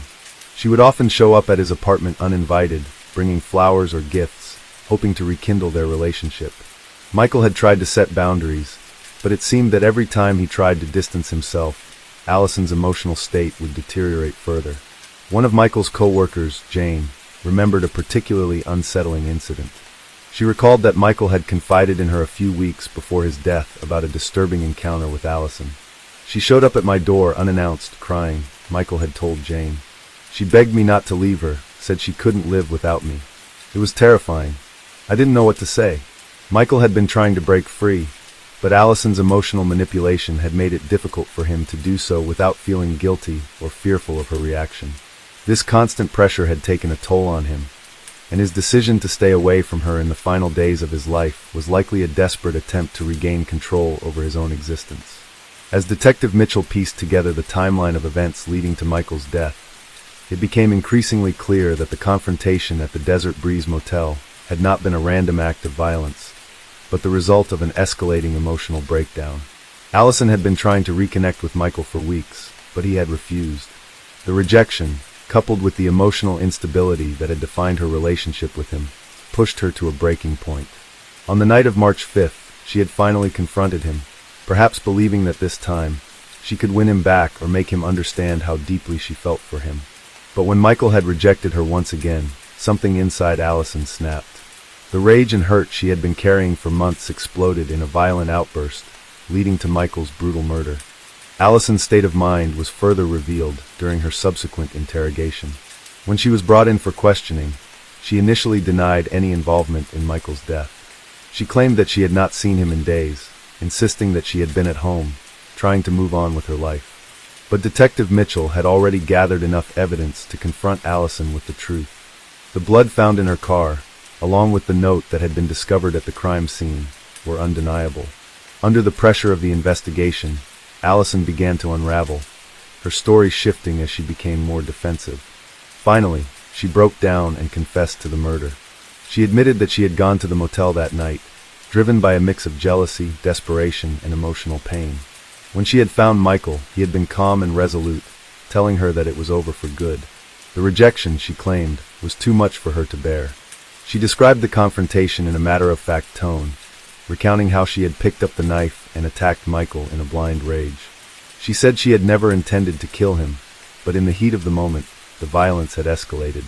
The reality of what she had done only hit her after she had fled the scene, and she had tried to rationalize her actions, convincing herself that Michael had pushed her to it. Her confession did little to ease the pain of those who had known Michael. The evidence against her was overwhelming, and the community was left grappling with the shocking reality that a man had been killed by someone he had once loved. Michael's death was a tragic reminder of how fragile relationships could become when manipulation and obsession were allowed to grow unchecked. In the end, Allison Cooper was arrested and charged with first-degree murder. Her trial would reveal even more about the toxic dynamics of their relationship, but the damage was already done. The life of Michael Harrington, a man trying to find peace after his divorce, had been taken by someone who could not accept the end of their love. As the investigation into Michael Harrington's death progressed, Detective Mitchell found herself not only piecing together the events leading to the crime, but also uncovering the emotional and psychological damage that had been inflicted on both Michael and Allison throughout their troubled relationship. Allison Cooper, a woman consumed by obsession, had woven a complex web of manipulation and emotional control around Michael, exploiting his vulnerabilities until he had no choice but to try and escape. Allison's confession was chilling, but it did little to explain the full scope of her actions. The more Mitchell learned about her, the more it became apparent that she was not simply a woman scorned, but someone who had lived in a world of distorted emotions and unhealthy attachments for much of her adult life. Her history of tumultuous relationships and obsessive behavior had been overlooked for too long, and Michael had unknowingly walked right into the web she had carefully constructed around herself. One of the most unsettling aspects of the investigation was the extent to which Allison had been willing to go to control Michael. She had manipulated him emotionally, playing on his guilt and insecurities, pushing him into a corner where he felt as though he could not escape her. He had tried to break free, but each attempt was met with an intense emotional outpouring from Allison, crying, pleading, and threatening to harm herself if he left. Michael's friends had witnessed this pattern firsthand, and some even believed that Allison's behavior had crossed the line into manipulation and emotional abuse. But Michael had been too kind-hearted to confront her directly, and he had hoped that by simply distancing himself, she would eventually accept the situation. However, Allison could not accept it. Her feelings for Michael had become twisted, a fixation that grew stronger with every attempt he made to disengage from her. Detective Mitchell discovered that Allison had become so consumed by her desire to be with him that she had started following him without his knowledge. She had visited places where Michael frequented, showing up uninvited, hoping to find a way back into his life. Friends and co-workers remembered seeing her at his office, at local restaurants, and even at his apartment complex, always just a step behind him, always watching.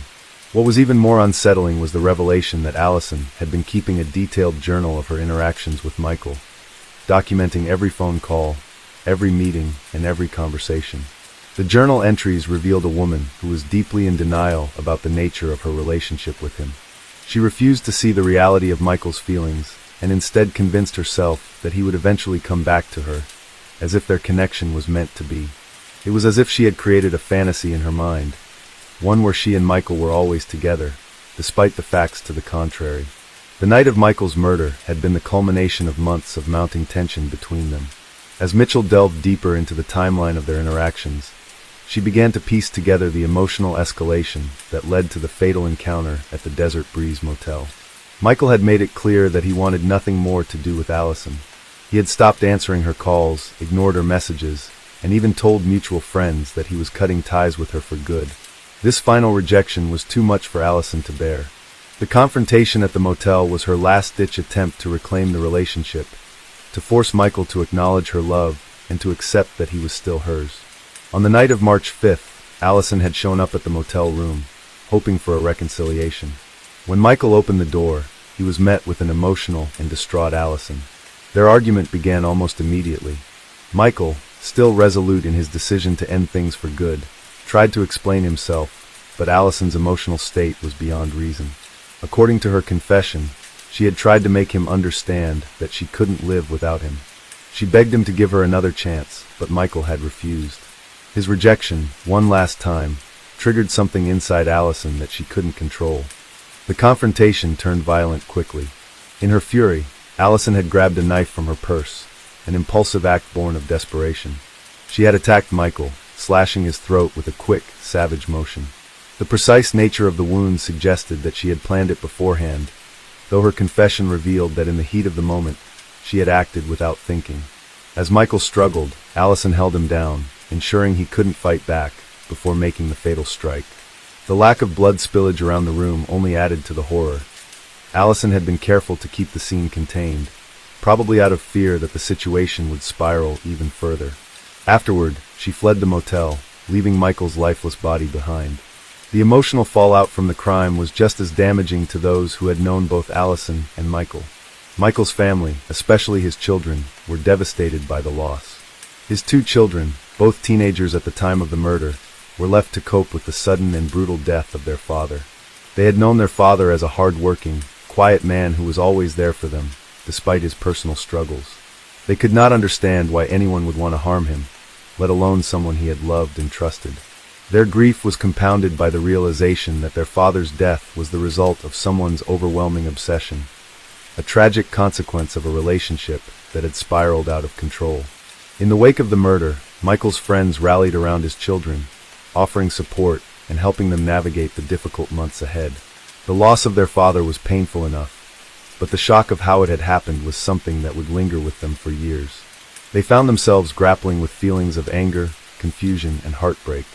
The realization that someone they had known and trusted, Allison, was the cause of their father's death left them in disbelief. They couldn't comprehend how a relationship that had once seemed so promising could have devolved into such tragedy.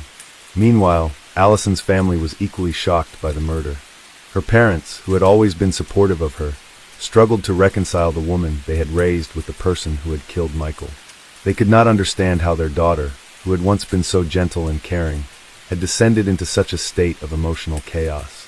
Allison's mother, in particular, was devastated, blaming herself for not seeing the signs of her daughter's obsession and emotional instability. She had never imagined that the woman she had raised could commit such a heinous act, and the shame and grief weighed heavily on her. Throughout the trial, the courtroom was filled with emotional testimony from both sides. Michael's family members spoke about the pain of losing a father, while Allison's defense team tried to paint a picture of a woman driven to the brink of madness by a failed relationship. Despite the efforts to explain Allison's actions, the prosecution maintained that her actions were premeditated, that her obsession with Michael had festered over time and had ultimately led to his death. The jury deliberated for days, but the evidence against Allison was overwhelming. Finally, after weeks of legal battles, the verdict was read. Allison Cooper was convicted of second-degree murder. While her defense team had pushed for a manslaughter conviction, arguing that her actions had been driven by passion and emotional turmoil, the jury disagreed. They found that Allison had not just been a woman in emotional distress, but one who had made a conscious decision to end Michael's life. She had used the knife not in a moment of desperation, but in a calculated act of violence. The sentencing was swift. Allison was sent to prison for 25 years to life, where she would serve her time in isolation, haunted by the consequences of her obsession. For the town of Glendale, the impact of Michael Harrington's death would resonate for years. His friends and family had lost a beloved figure, someone who had been taken too soon by a woman who had refused to accept the end of a relationship. Michael's death had revealed the dangers of unhealthy emotional attachment and obsession, a lesson that would stay with those who knew him for the rest of their lives. The community, once vibrant and full of life, was left with the chilling reminder that sometimes love could turn into something far darker than anyone could imagine. As the years passed, the impact of Michael Harrington's death rippled through the lives of those who had known him. The pain of losing him never truly faded, especially for his children, who continued to struggle with the trauma of how their father had been taken from them. They often found themselves grappling with the contradictions of their grief. How could someone so close to their father, someone they had once trusted, be the cause of such a devastating loss? The memories of their father, who had always been patient and loving, were tinged with the painful knowledge of how his life had ended. Over time, Michael's children tried to rebuild their lives, but the shadow of their father's death always loomed over them. They had grown up with the belief that love was supposed to be a source of safety and security, but they now understood that love could be twisted into something harmful. The tragedy had forced them to grow up faster than they should have, and they learned to cope with their loss in different ways. His son, Jason, threw himself into his studies, determined to honor his father's memory by achieving success. His daughter, Emily, struggled with her emotions, often feeling lost in the world without the presence of her father. The murder trial had brought painful attention to the complexities of their father's relationship with Allison Cooper. The courtroom had been a spectacle, with public opinions divided over whether Allison's actions had been a result of genuine emotional distress or whether they were premeditated. The media coverage had been relentless, and both families had found themselves at the center of a storm they had never asked for. In the wake of the trial, there were attempts to rebuild, but the damage done to both families was irreparable. Allison's family, in particular, was left to deal with the consequences of her actions, struggling with feelings of shame and disbelief. They had always known Allison to be a sensitive and caring woman, but they couldn't reconcile the image with the person who had murdered Michael. For Detective Mitchell, the case had left its mark. She had solved the mystery, piecing together the details of Michael's death, but the emotional weight of the case lingered. The sense of loss and tragedy was not lost on her, and it reminded her that sometimes the darkest parts of human nature could not be easily understood or fixed. The case had forced her to confront the reality that even those closest to us, those we trust the most, can harbor destructive tendencies when driven by obsession, jealousy, and emotional turmoil. Michael's death was a stark reminder of how love, when distorted, could be deadly. In the end, the legacy of Michael Harrington's death remained a cautionary tale for those who knew him. It was a reminder that relationships, no matter how seemingly innocent, could turn toxic when emotions became overwhelming and when one party's love was left unchecked. His story became a warning to others about the dangers of obsession and the importance of knowing when to walk away from a relationship that was no longer healthy. And for those who survived him, it was a lesson in learning how to cope with loss and finding a way to move forward despite the pain. As for Allison, her future was uncertain. The prison walls that surrounded her were both a physical and emotional barrier. The woman who had once loved Michael so deeply now spent her days reflecting on her actions and the life she had destroyed. Her time in prison was marked by long periods of introspection, but the path to redemption was not clear. For her, the journey was one of confronting the depth of her obsession and coming to terms with the irreversible consequences of her choices. But no matter how much time passed, the memories of Michael Harrington, a man who had once sought peace and happiness, would never fade for those who had loved him. He would always be remembered as someone who had tried to rebuild his life, only to be taken too soon by the destructive forces of love gone wrong. His death would forever serve as a reminder that the darkest tragedies often arise from the most unexpected places. Story 8. On February 15, 2000, the small town of Buckley, Washington, was shaken by a brutal murder that would capture the attention of the entire community. The victim, a 42-year-old father named Patrick Johnson, was found dead in his home under suspicious circumstances. Patrick, a quiet and reserved man who worked as a mechanic, had lived in Buckley for most of his life. He was well known around town for his kind heart and hard-working nature. He had a small circle of close friends, a daughter, and was well liked by his neighbors. Yet, behind the facade of a peaceful suburban life, Patrick had been living through a silent storm, a storm that would ultimately take his life in a way no one could have foreseen. The investigation began when Patrick's daughter, 16-year-old Lily Johnson, called 911 after returning home from school to find her father's body lying in the living room. She immediately recognized something was wrong. Patrick was supposed to pick her up from school, but he never arrived. When she entered their modest home, she found the door slightly ajar. Stepping inside, she was hit with an overwhelming sense of unease. Her father's lifeless body was sprawled on the floor, a pool of blood surrounding him, with signs of blunt force trauma to his head. The scene was both chilling and chaotic, as if a violent struggle had taken place. Lily, in a state of panic and shock, quickly dialed 911. When the police arrived at the scene, they were met with a grim sight.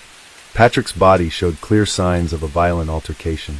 His skull had been fractured, and there were defensive wounds on his hands, suggesting that he had fought for his life before succumbing to his injuries.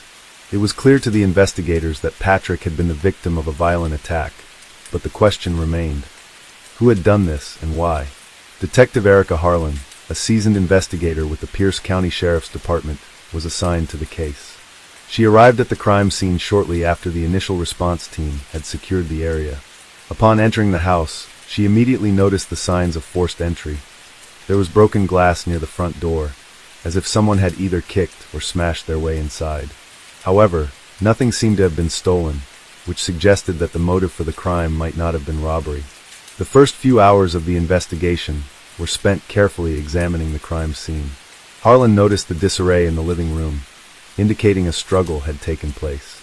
Patrick's body lay near a coffee table, and the surrounding area had been upturned, as if the attacker and the victim had moved around in a frantic attempt to overpower one another.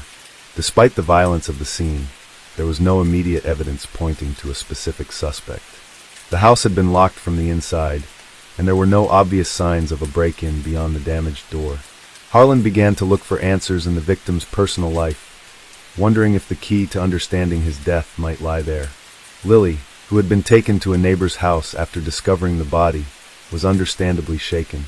Harlan decided to speak with her privately to learn more about her father's life, hoping to find any clues that might lead to the identity of the killer. Lily explained that her father had been going through a rough patch in the months leading up to his death. Patrick had recently separated from his wife, Karen Johnson, after years of marital difficulties. According to Lily, the separation had been amicable, but it had still taken a toll on her father. Patrick had been struggling with feelings of loneliness and depression, something Lily had noticed more intensely in the past few weeks. He often seemed distant and withdrawn, though he tried to maintain a sense of normalcy for her sake. Lily also mentioned that her father had recently started seeing a woman named Valerie, someone he had met through a mutual friend. Valerie was described as charming and lively, and she had quickly become a regular presence in Patrick's life. Lily had grown fond of her father's new girlfriend, and the two had spent a lot of time together. Patrick seemed happier when Valerie was around, but Lily had noticed that the relationship was not without its complications. On more than one occasion, Lily had overheard heated arguments between the two, with Valerie raising her voice at Patrick in a way that seemed uncharacteristic of the kind and loving man Lily knew her father to be. She didn't think much of it at the time, but in hindsight, she wondered if there had been more going on in their relationship than she had realized. As Detective Harlan continued to ask questions, Lily's account of the weeks leading up to her father's death became a crucial piece of the puzzle. Harlan began to suspect that Patrick's relationship with Valerie might have been more tumultuous than it appeared. In a town like Buckley, everyone knew everyone else's business, and it wasn't long before the detective began to hear whispers about Valerie's past. People described her as temperamental, someone with a quick temper and a history of volatile relationships. Harlan learned that Valerie had been married twice before, and that both marriages had ended badly, with allegations of emotional and physical abuse on both sides. She was no stranger to conflict, and her behavior was beginning to raise suspicions. Harlan decided to interview Valerie. The meeting was tense. Valerie, a woman in her early 30s, was visibly nervous and fidgety when she arrived at the police station. She was well dressed, but her eyes were red, as though she had been crying for hours. Harlan began by asking her about her relationship with Patrick. Valerie claimed that they had been happy together, that they had shared a strong connection, and that she had never intended for things to get out of hand. However, as the conversation progressed, Harlan began to notice inconsistencies in Valerie's statements. Valerie became defensive when asked about their arguments, claiming they were trivial and not worth mentioning. But her body language told a different story. She appeared uncomfortable when asked about the night of the murder, and her responses grew increasingly erratic. When Harlan pressed her further about the details of the evening, Valerie's story began to unravel. She initially claimed she had been at home alone when Patrick's murder occurred, but after further questioning, she admitted that she had gone to Patrick's house that evening. According to Valerie, she had arrived at the house around 7:30 p.m. to surprise Patrick with a home-cooked dinner. However, when she arrived, she found that the door had been locked, and there was no response when she knocked. Growing worried, she decided to leave but claimed she had seen someone in the driveway as she was leaving. She said she didn't think much of it at the time, but that now, in hindsight, it seemed suspicious. Harlan's instincts told her that Valerie was hiding something. Her alibi didn't quite add up, and the detective's gut told her that Valerie knew more than she was letting on. The investigation was far from over, but Harlan felt she was beginning to connect the dots. The next step was to search Valerie's home for any evidence that could link her to the crime scene. With a search warrant in hand, Harlan began to dig deeper into Valerie's past, hoping that the truth would eventually come to light. Little did she know, the secrets Valerie had kept hidden would soon be exposed, revealing a much darker side to her than anyone had expected. The truth was about to surface. Patrick Johnson's murder was not just the result of a heated argument, but the tragic outcome of a deeply disturbed relationship between a man who had been too trusting and a woman whose emotions had spiraled out of control. Detective Harlan's suspicion that Valerie had something to hide only deepened as she continued her investigation. The more she delved into Valerie's past, the more disturbing the pattern of volatile relationships and unstable behavior became. Interviews with Valerie's former partners revealed a woman with a history of manipulation and explosive outbursts. One of her ex-husbands, Mark Delaney, spoke candidly about the emotional abuse he had suffered during their marriage.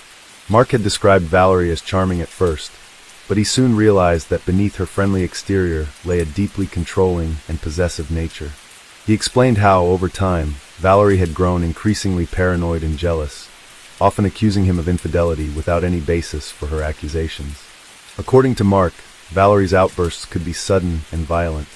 He recalled several instances when she had physically assaulted him in fits of rage, once even throwing a glass at his head during an argument. The relationship ended after Mark sought a restraining order against her, but Valerie's aggressive tendencies didn't stop there. Her second marriage to a man named Tom Richardson ended similarly, with allegations of verbal and emotional abuse. Tom had been hesitant to speak with the police, but he eventually admitted that Valerie had threatened him several times before they split. He had even gone so far as to change his phone number and move to a different city to escape her obsessive behavior. However, like Mark, Tom had been unaware of the extent of Valerie's past until the investigation into Patrick's death began to unfold. Harlan also learned that Valerie had lived in several cities over the years, always leaving after a relationship or friendship had soured. In every town she had lived in, Valerie's presence was marked by whispers of failed relationships, and people spoke of her as someone who could not let go of the past. Those who had been close to her described her as someone who could be warm and affectionate, but only on her terms. As soon as her expectations were not met, she would lash out. It became increasingly clear to Detective Harlan that Valerie's relationship with Patrick Johnson was not as simple as it had first appeared. The pieces of the puzzle started falling into place when forensic investigators uncovered additional evidence at Patrick's home.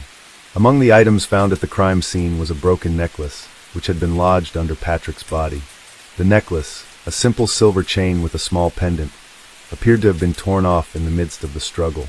It was later confirmed through forensic analysis that the necklace had belonged to Valerie.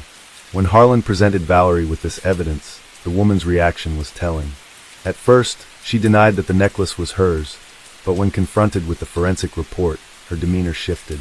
She seemed momentarily flustered before admitting that it was indeed hers, but she claimed that she had lost it some time ago and had never seen it since. The detective pressed her further, asking why the necklace had been found at the scene of the crime, where it had clearly been involved in a struggle. Valerie grew defensive, claiming that she had no idea how it ended up there. She insisted that she hadn't been at Patrick's house on the night of the murder, but the detective wasn't buying it. Valerie's story had become increasingly inconsistent, and the evidence was pointing to her as the prime suspect. Despite her denials, the forensic evidence suggested otherwise. The presence of her necklace at the crime scene was just the latest in a series of damning clues. Meanwhile, Lily Johnson, Patrick's daughter, continued to struggle with the reality of her father's death. Though she had been instrumental in providing initial information to the police, she couldn't fully comprehend what had happened. She had a difficult time reconciling the woman she had once seen as a friend, Valerie, with the possibility that she had played a role in her father's murder. Valerie had been someone Lily had trusted, and the idea that she might have been responsible for her father's death was almost too much to bear. The emotional turmoil Lily experienced during this time was evident, as she frequently broke down during her interviews with the police. Lily, however, was resolute in her determination to see justice done for her father. She began recalling moments from the past few months that had once seemed insignificant, but now seemed crucial to the investigation. She remembered the times when Valerie had behaved possessively and jealously, particularly when Patrick spent time with other people. There had been arguments, but Lily had never thought much of them at the time. As the investigation progressed, she realized that Valerie's behavior had been a precursor to the tragedy that ultimately befell her family. It wasn't long before Harlan's suspicions were confirmed. After speaking with several neighbors, the detective learned that Valerie had been seen leaving Patrick's house the night of the murder. A neighbor who lived across the street had witnessed Valerie's car parked in front of the house late in the evening. The witness had seen Valerie walking briskly down the driveway and getting into her car, but what struck them as odd was the way she seemed to hurry away, her face expressionless, almost as if she was trying to avoid being seen. This new piece of information was the breakthrough Harlan needed. Valerie had been lying about her whereabouts, and her attempt to cover up her involvement was unraveling. Detective Harlan's next move was to confront Valerie once again, this time with all of the evidence that had been gathered against her. Valerie's story was quickly falling apart under the weight of the facts. When Harlan revealed that a witness had placed her at the scene of the crime, and that her necklace had been found near the body, Valerie's composure finally cracked. She broke down, admitting that she had gone to Patrick's house that night, but she claimed it was not to harm him. She insisted that she had simply gone to confront him about their rocky relationship, which had been deteriorating in recent weeks. Valerie tearfully explained that she had been feeling rejected and abandoned by Patrick, and she had hoped that a confrontation might resolve the issues between them. According to Valerie, their argument had escalated. She had been overwhelmed by a surge of anger and jealousy, and in the heat of the moment, she had struck Patrick with a heavy object she had found in the living room. She couldn't explain exactly what had happened next, but the rage had taken over, and before she knew it, Patrick had fallen to the floor lifeless. Valerie, in a panic, had tried to cover her tracks. She had left the house, discarded her necklace in the process, and concocted a false alibi, hoping that no one would ever find out the truth. In the end, Valerie Cooper was arrested and charged with the murder of Patrick Johnson. Her arrest sent shockwaves through the community, and many were left grappling with the realization that the woman they had once trusted could be capable of such violence. The trial would be long and contentious, but the evidence was clear. Valerie's crime was the result of emotional instability, unchecked jealousy, and a history of destructive relationships. The case became a reminder to the people of Buckley that even the most seemingly innocent relationships could be hiding dark and dangerous truths. The memory of Patrick Johnson lived on in the hearts of his friends and family, But for those who had known Valerie, the tragedy of that night would forever serve as a cautionary tale about the destructive power of love turned violent. Detective Harlan continued to meticulously build her case against Valerie Cooper. As more evidence emerged, it became clear that Valerie had attempted to cover up her involvement in Patrick Johnson's murder, manipulating the facts and using her charm to try and avoid suspicion. However, with the increasing number of witnesses and the mounting forensic evidence, Valerie's lies began to unravel. Forensic experts had examined the scene of the crime in great detail, and the findings were telling. Blood spatter patterns on the walls, furniture, and floor revealed the violent nature of the struggle that had taken place. The pathologist's report confirmed that the cause of death was blunt force trauma to the head, with multiple blows inflicted on Patrick before he lost consciousness. The trauma was consistent with an object that Valerie had most likely used in a fit of rage. Among the items found at the scene was a broken lamp, which forensic analysis showed had been the murder weapon. The lamp was a gift from Patrick's daughter, Lily, given to her father only a few months earlier. It was not an object that would have been considered a typical item to use in a fight, but it was close at hand in the living room when the altercation occurred.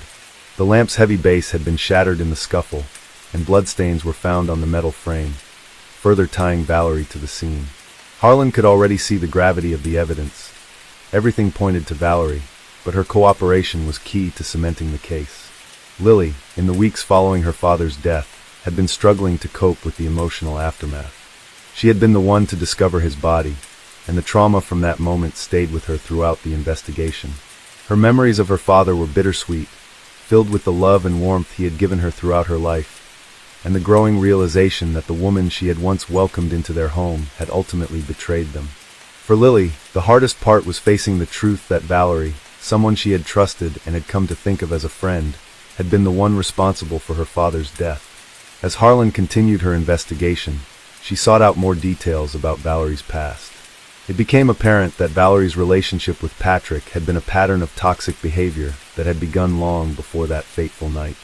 Her history of failed marriages and abusive behavior had set the stage for the emotional and physical turmoil that eventually led to Patrick's death.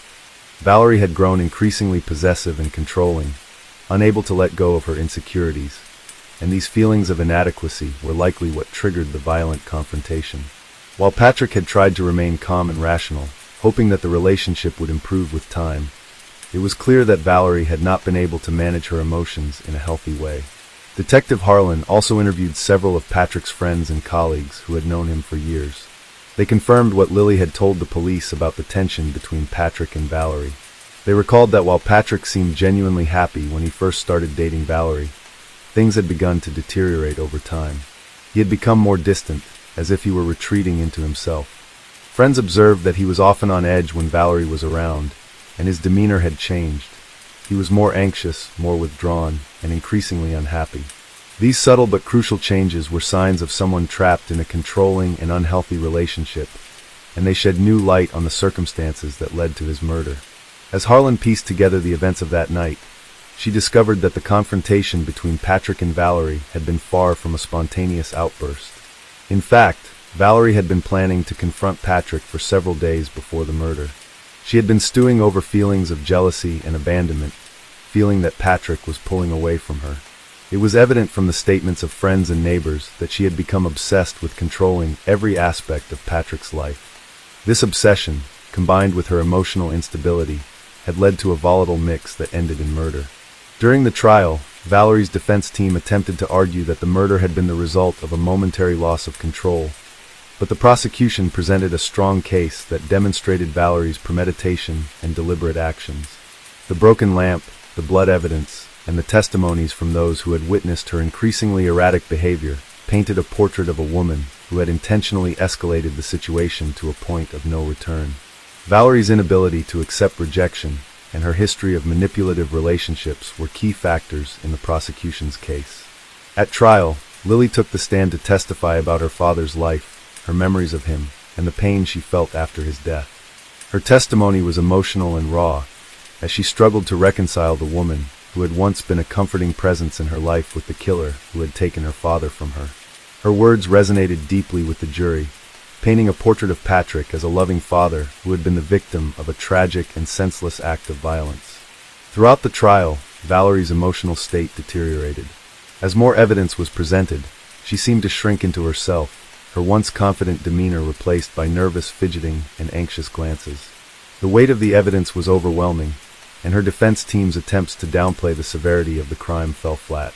Valerie's lack of remorse became increasingly evident, further cementing the public perception that she was a woman who had allowed her rage and jealousy to destroy everything she had once held dear. Finally, after weeks of testimony and deliberation, the jury reached a verdict.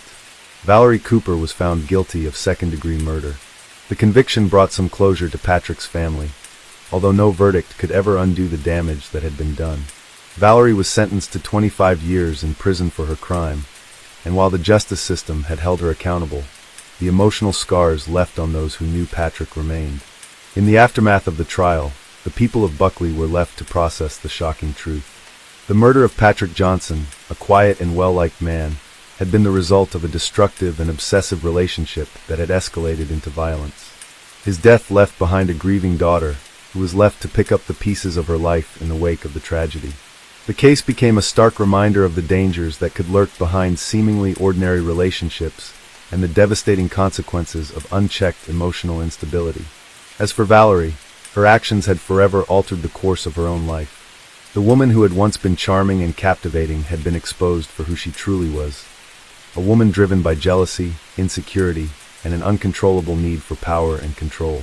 The once promising future she had imagined for herself was now gone, replaced by the cold reality of a prison cell and the knowledge that she would spend the rest of her life paying for the life she had taken. For Lily, the trial and its aftermath were only the beginning of a long and painful journey. While the justice system had done its part, no verdict or sentence could erase the pain of losing her father in such a brutal and senseless manner. She would carry the weight of that night with her forever, but she knew that the only way forward was to honor her father's memory and move on from the darkness that had consumed their lives. The road to healing would be long, but Lily remained determined to find peace amidst the tragedy, knowing that her father's love would never be forgotten, no matter how much time passed. As the years passed, the town of Buckley slowly returned to a sense of normalcy, but the shadow of Patrick Johnson's murder loomed over it, a constant reminder of how dark and unpredictable life could be. The case had been a turning point for many in the community, forcing them to confront uncomfortable truths about the nature of relationships and the emotional toll that unaddressed issues could inflict on those involved. In the aftermath of Valerie Cooper's conviction, Buckley seemed to have become a place more aware of the dangers of jealousy, control, and violence, issues that had previously been overlooked or brushed aside in the wake of more overt crimes. Lily, now older and more introspective, had come to terms with the fact that she could never fully escape the pain of losing her father, but she had also learned to carry his memory with pride, finding strength in the love he had given her and the life they had shared. She became an advocate for victims of domestic violence, working to raise awareness about the hidden scars that such relationships could leave behind. Though her father's death had robbed her of so much, it also inspired a deep sense of purpose within her. Through her advocacy, she was able to channel her grief into action, helping others who had been affected by the same toxic behaviors that had led to her father's tragic end. Her journey was not easy. Every time she spoke to a victim of abuse or shared her own story, she relived the pain of that fateful night. The memories of finding her father's lifeless body, the confusion, the shock, it all came rushing back in those moments. But she refused to let the darkness consume her. Instead, she focused on the positive change she could make. Each time she helped someone break free from an abusive relationship or offered support to a grieving family, she felt as though she were honoring her father's memory. She realized that healing didn't mean forgetting, but rather finding a way to move forward while still carrying the past with you. Detective Harlan, too, had been forever changed by the case. It was one of the most difficult and emotionally draining investigations she had ever worked on. There had been times when she had doubted her instincts, wondering if she was reading too much into the evidence, questioning whether she was chasing shadows. But when the truth had finally emerged, it was like a weight had been lifted from her shoulders. Valerie Cooper had been a calculated and manipulative woman, someone whose outward charm masked a violent and unstable inner world. But as much as Harlan wanted to feel vindicated by her successful investigation, she couldn't shake the feeling of sadness that lingered. The case had left her with a deep awareness of how easily lives could be shattered by someone's inability to control their emotions, and how much damage could be done when people were too afraid to speak out about their pain. Though Valerie had been convicted and sentenced, Harlan knew that the true cost of the crime couldn't be measured by any number of years behind bars. Valerie's actions had ruined so many lives, Patrick's, Lily's, and her own. Even in prison, Valerie would likely never be able to confront the depth of her own self-destructive tendencies, her inability to break free from the destructive patterns that had defined her relationships. The case would remain in Harlan's mind for years to come, a reminder that even the most seemingly straightforward investigations could reveal hidden layers of trauma and dysfunction. For Valerie, life behind bars was a far cry from the image she had once projected. No longer was she the confident, self-assured woman who had walked through the doors of Patrick's life with a smile and a carefully crafted persona. In prison, she was just another inmate, forgotten by the world she had once sought to control. Her days were filled with routine and monotony, and she spent most of her time in isolation, reflecting on the decisions that had brought her to this point. But Valerie never truly seemed to understand the gravity of her actions. Instead of taking responsibility for the devastation she had caused, she continued to justify her behavior, clinging to the notion that Patrick had deserved her anger, that her actions had been the result of betrayal and neglect. Despite her attempts to project an air of defiance, Valerie's internal world was unraveling. She would often retreat into herself, consumed by guilt, self-loathing, and an ever-present sense of isolation. The women she had once manipulated with ease were now the same women who kept her at arm's length. Valerie's reputation as a manipulative, violent woman had spread quickly within the prison, and she was forced to confront the reality that her charm and influence no longer had any power. In the end, she was left to face the consequences of a life built on lies and deceit. Patrick's memory, on the other hand, continued to live on in those who had loved him. His friends and family kept his legacy alive by supporting the causes that had been important to him, ensuring that his death was not in vain. While no one would ever forget the horrific way he had died, those who had known him remembered the good in him, the man who had been kind, loving, and devoted to his daughter. They honored his memory not just with mourning, but with actions that would help others avoid the same fate. Patrick's life, although tragically cut short, became a symbol of resilience in the face of unimaginable pain. His death had opened the door for difficult conversations about abusive relationships, and Lily's work had given a voice to those who had been silenced by fear and shame. As the years went on, Detective Harlan moved on to other cases, but the memory of Patrick's murder stayed with her. It was a case that would never fully leave her mind, a case that reminded her of the complexities of human behavior and the unpredictable paths that people's lives could take. And for Lily, the journey of healing was ongoing. The wound of her father's loss would never fully close, but with each step forward, she built something meaningful out of the tragedy. She had learned, through her work and her advocacy, that there was a way to take back some control, even in the face of the worst kind of loss. In the end, life had moved on for Buckley, but the echoes of the past still lingered, reverberating in the hearts of those who had been touched by the tragedy. They had learned hard lessons, but they had also found ways to honor the memory of those lost, and to ensure that no one would forget the consequences of unchecked jealousy, violence, and the power of manipulation. The town had been forever changed by the murder of Patrick Johnson, and while the scars would remain, the community slowly began to heal, one step at a time.